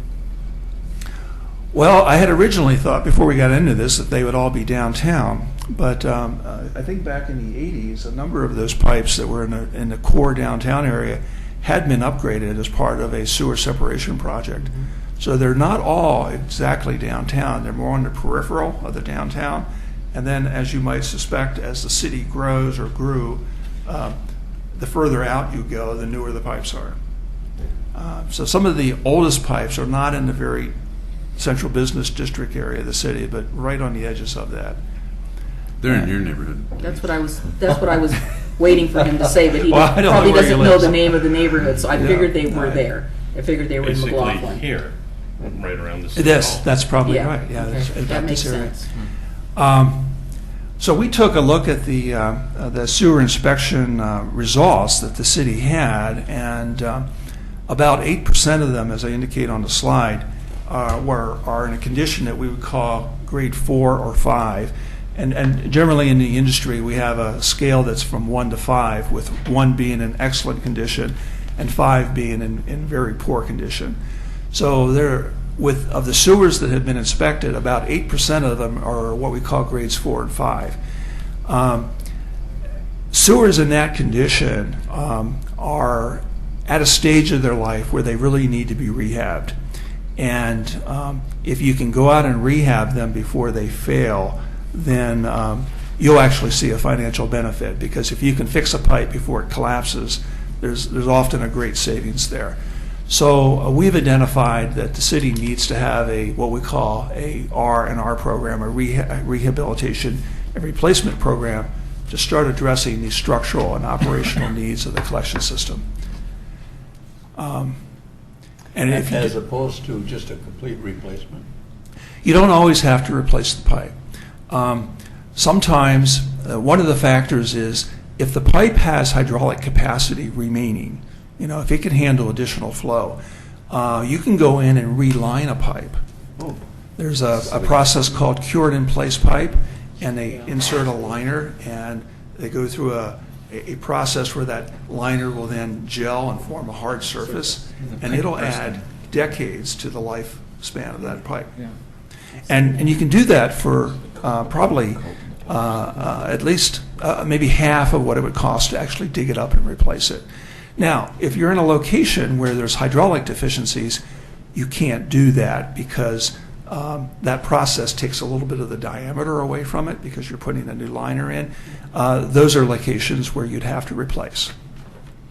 Well, and sometimes you're just realigning the pipe and fixing the bed because they didn't put the right gravel. Sometimes you do have to do that too. So there's a process involved where staff will need to take a look at the inspections, take a look at all those factors, and look at the I&I that's coming in that location, for example, and make decisions as to, is this a pipe that we replace, or is this a pipe that we can do some type of rehab? And there's several types of what we call trenchless rehab. The cured-in-place pipe is one of them. The other one is pipe bursting, where you actually bring a new pipe in along the old alignment. And it crushes the original pipe. That's right. So there's several options there, and you're at a location right now in time where it's really appropriate to get ahead of it before you would actually start seeing some of these pipes physically fail and you know, having potholes occurring in the middle of streets and in other unfortunate locations. Real quick, if you go back. The 7 miles of over 75 years and the 8% that are 4 and 5, how much overlap is there? That's a good question, and off the top of my head, I can't tell you the correlation there. Is it little or a lot? Well, I'd say a fair amount, yes. Generally speaking, age is a good indicator of condition, but it's not a sole indicator of that. For example, in the 1950s, the early 1950s, there was a lot of bad concrete pipe put in throughout the Portland area. And I think it had to do with whoever was making it at that time. And every Portland and a number of other communities that I've worked with have all had problems with that pipe that was put in the early 50s. I don't know how many of those the city of Oregon City has, but you know, so age is not in itself a complete indicator of that. So the 1950s pipe would be about 75 years old at this point. point. It's getting there, isn't it? While we're on that screen also, I've been trying to figure out the graph, and I think I finally have. So the majority of our sewer systems have been, were constructed in the 1990s. That's right. Hardly anything in the 2010. Is that because of the economy and the budget? That's when we did the sewer separation project too. In the Okay. 90s. Yeah, the reason why we haven't built much is because, we got pretty flat in terms of growth. Yeah. So of those 7 miles with 8%, I'm looking here, there's some prior to 1940. Looks like It's about 35,000 feet. 35,000 That's right. feet. And then 10,000, 1940. So it's majority of those are the older ones that are needing replaced. Nothing. I think if we were to look at, if we were to evaluate the pipes that are 4s and 5s and then looked at the age of those, you would probably find that most of those pipes are probably pre-1960. Okay. So you're suggesting that you're about 12 miles total of pipe that ought to be upgraded or replaced. The 8% of inspected the sewers. are 8%. grade 4 or 8% 5. of the inspected sewers were identified as what we call grade 4 and 5. Now the key here is not all the sewers have been inspected. So based on what we looked at, we could see that about 8% of what had been inspected is in relatively poor condition. What we have done is laid out a program that looks beyond what has been inspected and into the future as to what will be inspected. The sewers that we looked at in terms of what was inspected were kind of a cross section of they were all over the place in terms of where they were located. So we figured them to be a reasonable population, and extrapolating from that, one should assume that 8% of the total system is probably in that grade or condition, and so there's more than 12 miles of sewer that will ultimately need to be rehabbed or replaced as you move out into the future. Keep in mind that I think a lot of these numbers are good numbers to think about. We've spent a lot of time TV inspecting some of the older neighborhoods. That's where most of our TV data is at. The percentages look relatively good. And if you look at, we can actually show color coding of the grades based on what we've TV'd inspected using our GIS system. The problem is the grades represent structural integrity. They don't necessarily measure the leakage, how much water is leaking into those pipes. So I think the good news is it seems like we don't have a high volume of collapsed or pipelines that are structurally failed, which is a good thing, because those we have to, it's the leaky pipes, which we've got to deal with as well. We've got a lot of those out there too, and we really haven't done the I&I study work that we need to do. We're proposing to do that in this master plan, but we haven't done that. So there's a lot still to be learned. We just know that our system in the wet weather gets really wet, and it shouldn't, not that wet. John, I remember when you brought before the commissioner the CIC some pipes, the water pipes, and showed us the condition of those. I think that was the water pipes that you did last year. Right. And I think you were talking about some of the newer pipes at that point for water were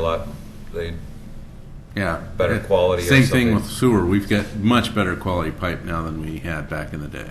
Back in the day, but when did that start? I mean, were the ones in the 1990s and 2000? I would say the 80s. The 80s on have been the good. 70s was Nobody better as remembers well, the but 70s, so don't worry about that.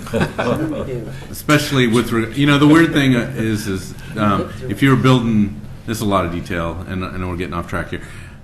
If you're building a main line, the pipelines in the 70s was good pipe.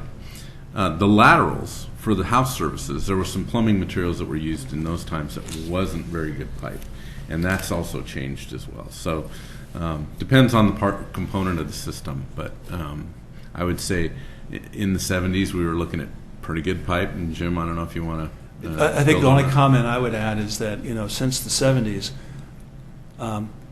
probably almost all pipe that's probably under, let's say, 21 inches in diameter and smaller is all PVC pipe. Yeah. And, it's a very good product if properly installed. Whereas if you go back to the 40s and 50s and earlier, it was clay, it was concrete, non-reinforced concrete. There was a lot of that in 12 and 10 and 8-inch sizes. And then reinforced concrete, but some of it was of questionable quality. The reason I asked the question initially was because I'm wondering if the newer ones are going to last longer than 75 years. I know that to replace any of that, if you're not doing a sleeve, come back in 75 years. Yeah. No, I don't mean to be flip, but we think it will. We think that the PVC pipe will last longer than the concrete pipe, generally speaking. Thanks. The only time when it isn't is when there's been a bad job of backfilling it, because it needs support. So that focus was on the pipelines and the kind of problems that we see there, and what would need to be done to those. The other area is the pump stations, and as I mentioned, the pump stations are complex little facilities. They have pumps and motors that wear out. They have electrical equipment, instrumentation that can go bad. I mean, think about it. These systems are in damp locations, and they're expected to run 24/7. We look at pump stations that require excessive maintenance. If you're spending a lot of O&M time at a pump station, there's a point at which you're like, maybe we ought to replace something here because we shouldn't have to have a crew out here every day to babysit this pump station. Equipment becomes obsolete. This is particularly true with electronics and communication systems. You get to a point where you just have to get rid of it because it won't work with the newer systems we have in place. We're always concerned about odors from pump stations. That's hit and miss sometimes. You have problems at some locations, you don't at others, but you need to address those if they occur. And the other main thing that we're concerned about with in pump stations is corrosion. And particularly in the force mains, because when we pump sewage, and in pump stations, it sometimes can sit in the force main a while. The pump turns off and it just sits there. And hydrogen sulfide gas, which is very corrosive, is released into the water, into the liquid, and it will attack the walls of the pipe. And then downstream, when it's discharged into the gravity sewers, it will attack the manholes. So we're always concerned about corrosion, particularly at the wet wells and then in the force mains, as well as the downstream collection systems where the force mains discharge. So these are all things that we're always watching and kind of keeping our eye on so that we can rehab them before they become problems. I mentioned I&I, and this is a major issue for most of the Willamette Valley and the Northwest. Typically, when you look at the flow monitoring that we've done and the modeling that we've done, You look at a pipe and what I'd call the base sanitary flow. I mean, this is just the pure wastewater. It really only takes up a fraction of the pipe's diameter or capacity. And you know, is never the reason why you have to upsize a pipe. But when you add inflow and infiltration to that, that's what uses up and takes up the remaining capacity. And you can have situations where, you know, the entire pipe's used up. This is a surcharge situation where the water is actually above the crown of the pipe. So you can imagine if you had a basement nearby that was connected, if you happen to be lower than that water surface level, your basement would become a storage device. Thanks. Well, that's Well, and Paul, I know where you live, and storage could be receptacle. close. Storage receptacle. I've got There you no go. basement. I think everybody got that. Let's move on. So our flow monitoring helps us understand, well, what's that look like? I mean, how much I&I are we really getting? And so we had approximately 10 different flow meters throughout the city, and you can see the values. We were seeing generally between 3 to 8, so that's the ratio of the peak flow to the dry weather flow. So you can see that, you know, on a typical basin, the wet weather flow is 5 times the dry weather flow. So that's why it is so important to address I&I in a system, because if you can eliminate the I&I, you may not have to upsize pipes. You know, the pipe size might be just fine. And this carries all the way down to the treatment plant, because the treatment plant has to treat all the water that gets to that. So if I&I can be reduced in the system, we can spend less money on treatment as well. Does PVC pipe eliminate? PVC, again, if generally installed properly, reduces the amount of I&I that you get into the system, because it has better joints than what you get with concrete pipe. Concrete pipe is rigid, and if it settles a little bit, it tends to open up at the joints a little bit, and you just need a little crack. And if you have a crack, you've got a place for water to get into the system. Because as soon as the water table is above the invert or the bottom of the pipe, it'll go into the pipe because it's less resistance. Is that with an O-ring? There's an O-ring in a concrete pipe, and also in the PVC pipe generally, and that's to help keep the I&I out of the joints. Yes. So we found, you know, again, generally speaking, ratios of 3 to 8. That is very common, particularly for the Willamette Valley. But you know, there's areas we can improve those numbers and reduce the amount of I&I that gets into the system. So that last few slides all dealt with the kinds of problems that we need to address. So now I want to talk about our capital improvement program that we would implement through the master plan to address those problems. So we'll have hydraulic upgrades. We'll talk a little bit more about the rehab and replacement program, and measures to abate the I&I. Slide, John. I think you've seen this before, and this is directly out of the master plan. This is the view of the north side, or into the city, if you will. And what we're showing here is pretty much what you saw earlier, where we had problem areas, we had pipes in red. This is showing that we've now identified projects at most of those locations. If you were to look very carefully at the previous slide that showed the problem areas, you'd see the problem areas, the lines were a little bit longer in some places. And the reason for that is if you put in some larger pipe, particularly in some key downstream areas, you eliminate the surcharging in the pipes that are directly upstream of that.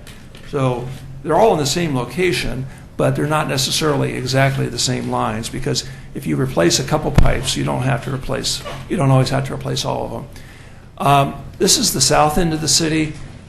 We've also shown on this particular figure the pump stations that need to be rehabbed, and this would be part of the upgrades to the pump stations that are required.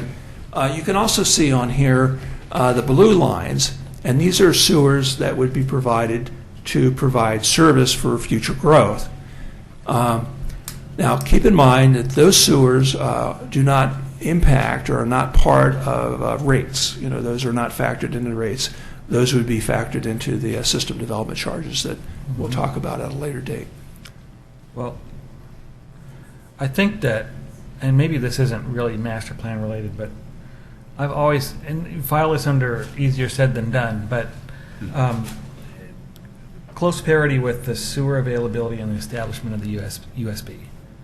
So oftentimes, cities establish their USBs without having adequate sewers, or they have to provide them in such a way that they have to kind of shoestring a sewer system, or it's too shallow, or it's something. There's big problems because there's so much pressure to create more buildable lands. And I know that a lot of things can be engineered out. You can engineer your way out of that, but again, and then closer analysis on the availability of the USB area to support gravity fed as opposed to doing all these pump stations. Because I know how much you guys love maintaining those pump stations.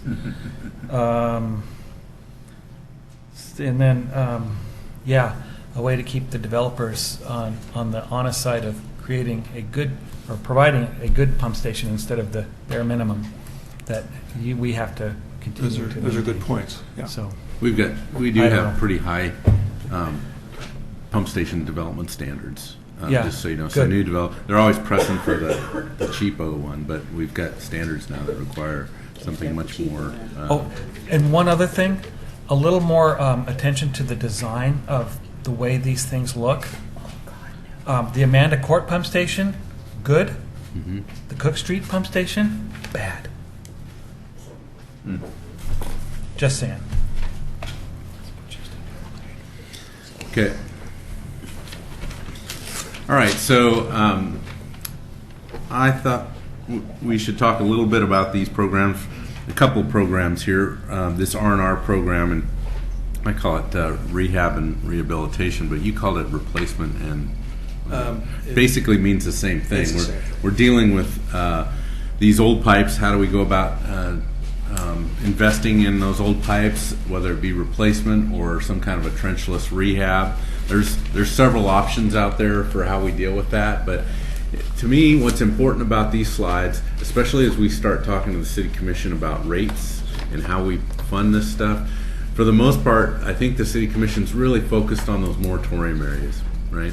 They're less focused on the long-term fix that prevents us from having to do more capacity-related projects, and that's where our R&R program goes. So we have committed to the City Commission to spending a lot of our the resources that we have on resolving the moratorium, so that we don't have development that's out there waiting to develop and kind of held back by a pipeline that's too small.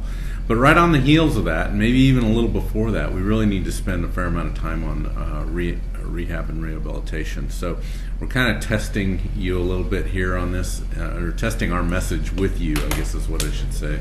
You won't get a test at the end of the meeting, by the way. It's number 3. We're testing our message here, which is we don't have a rehab and replacement program. We haven't for years, and yet we've got all these old pipes that may be structurally defective or they may be leaking, and we need to invest some money in those pipes, preferably before we've got pipelines that are just completely problematic that we have to dig up and replace. It'd be nice to get in there and line those pipelines at a fraction, maybe 50-60% of the cost of those projects. We also have to deal with the service laterals, which is something that we're interested in. But as we put together our capital plan, we are definitely trying to keep our pencils really sharp.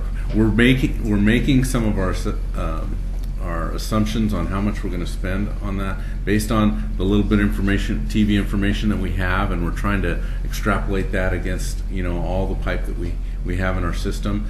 But we haven't put much, if any, money in the cost of repairing those laterals. So the way I see that is we're going to come back with a master plan in the future. We need to get rates that get us in the mode of repairing these pipelines and dealing with those neighborhoods in a comprehensive way, so that we're preventing that leakage from getting into the sewer system, and thereby preventing pipes downstream needing to be bigger and bigger. So R&R is is a pretty important program. A lot of people don't value it, especially when they look at some of the costs associated with that. But these are time-intensive projects. I mean, in order to do these right, you're communicating with your neighbors. You're really kind of impacting. In some cases, we're working on private property. That's a policy decision that the city has to make. But these aren't easy projects to accomplish, and we're just trying to emphasize that. Go ahead.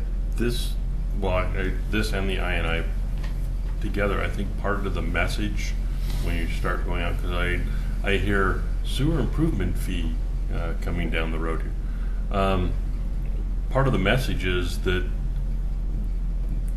a successful program will, to a certain extent, rebate the money and lower sewer fees, because there's not as much, Tri-City doesn't have to do as much maintenance, and there's not as much water coming through the meter, because even their lines will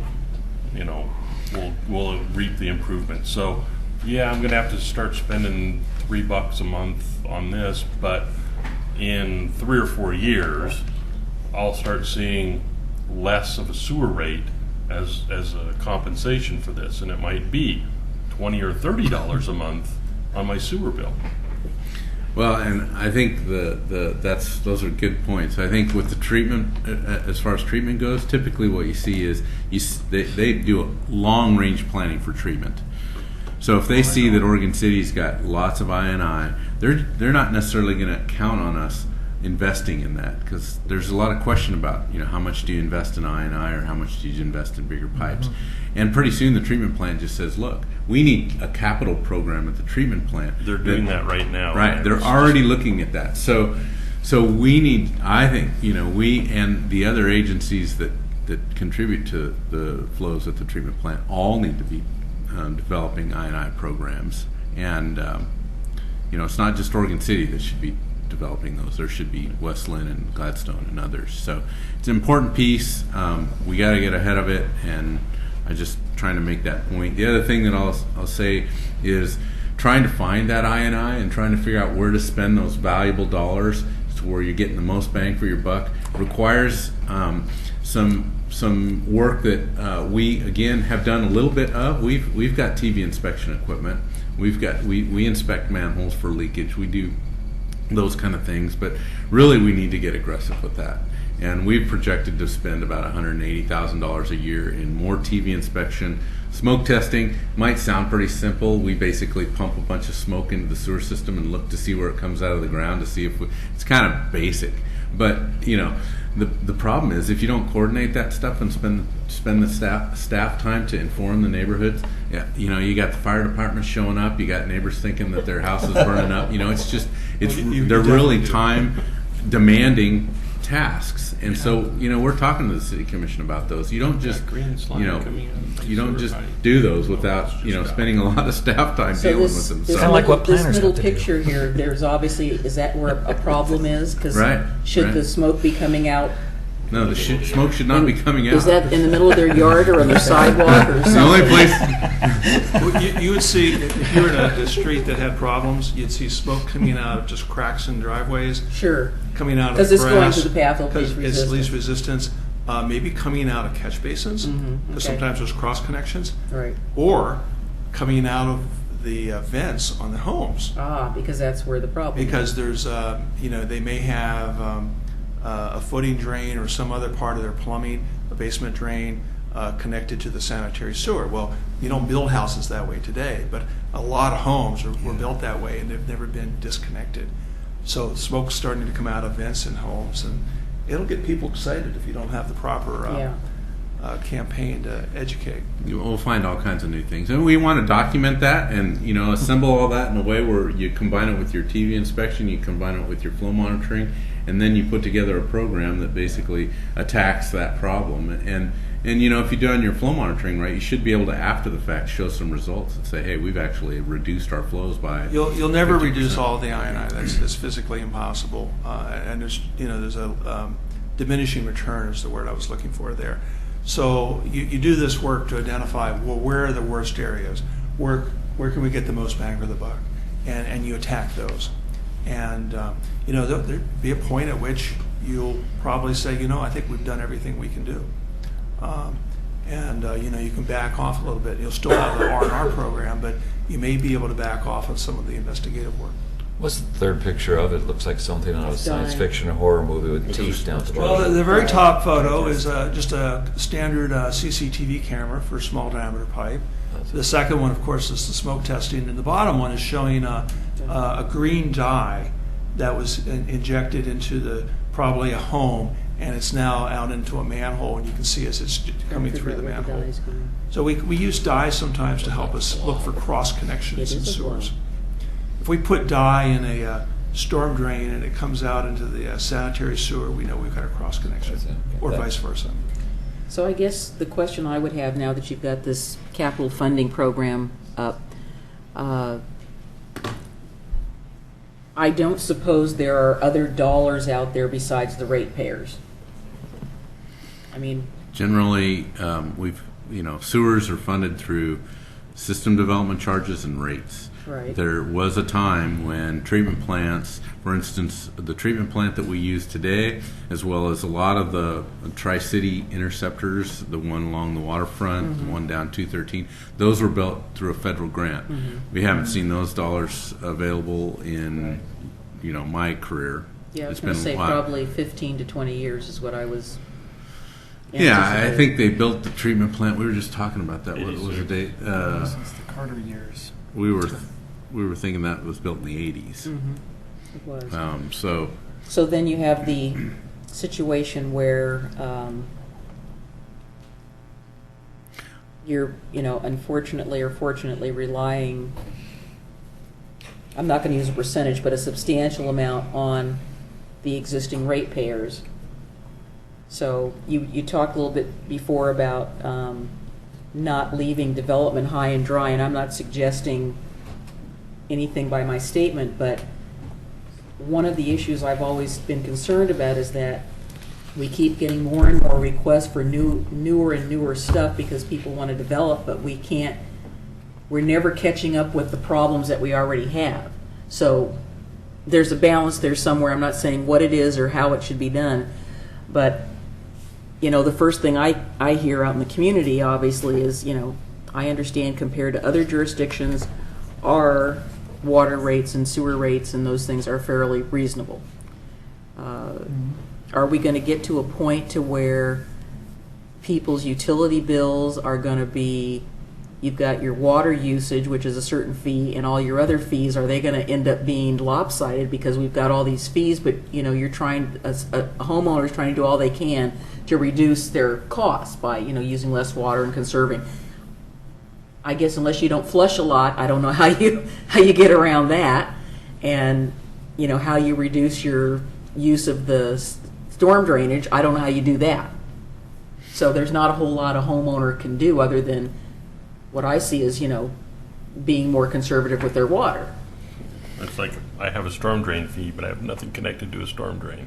Yeah, so these are community-wide problems, and usually, sewer, for instance, or stormwater, we don't meter that. Water's metered, sewer's not, right? So sewer, you have a base rate if you're a residential unit, and commercial, it's a little different. But basically, every one of you has the same sewer charge every month. Unless we're going to start monitoring our We're not going to start doing that. No, we don't want to. We don't want to do that. But I mean, the balance between that the commission's having this discussion right now. SDCs is the other thing, and how much do we fund new interceptors, let's say, or new infrastructure serving new development? That should be paid through SDCs. But then all of a sudden, when you see those capital programs become robust enough to where the SDCs seem fairly high, then there's this concern about, well, are we somehow slowing development because our SDCs are matching, the real cost to build that infrastructure? And I guess I would just say, if it's the real cost to build that infrastructure, maybe your SDCs need to be high so that they can fund those things, because it shouldn't be on the ratepayers to have to fund those. It's a chicken and an egg thing. So, are you looking for us to take some action this evening? Yep. I guess the question is, how do we cut to the chase and get to that point? Okay. Move approval.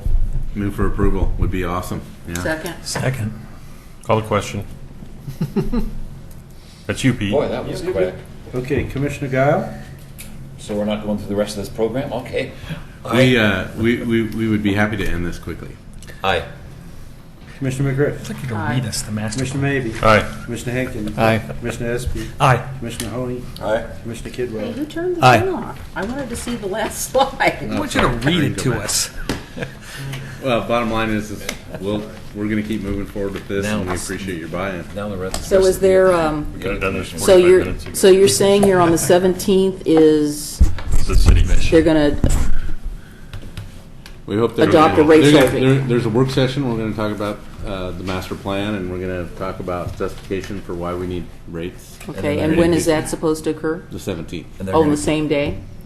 And they're going to keep them. So there's a work session and then there's a suggested adoption? there's no Urban resolution. renewal meeting that day, so Oh. we're doing the work session. Early? At, yeah, John, at what 5:30 point or does whatever. DEQ get So they're involved keeping in them these there things? here this late too.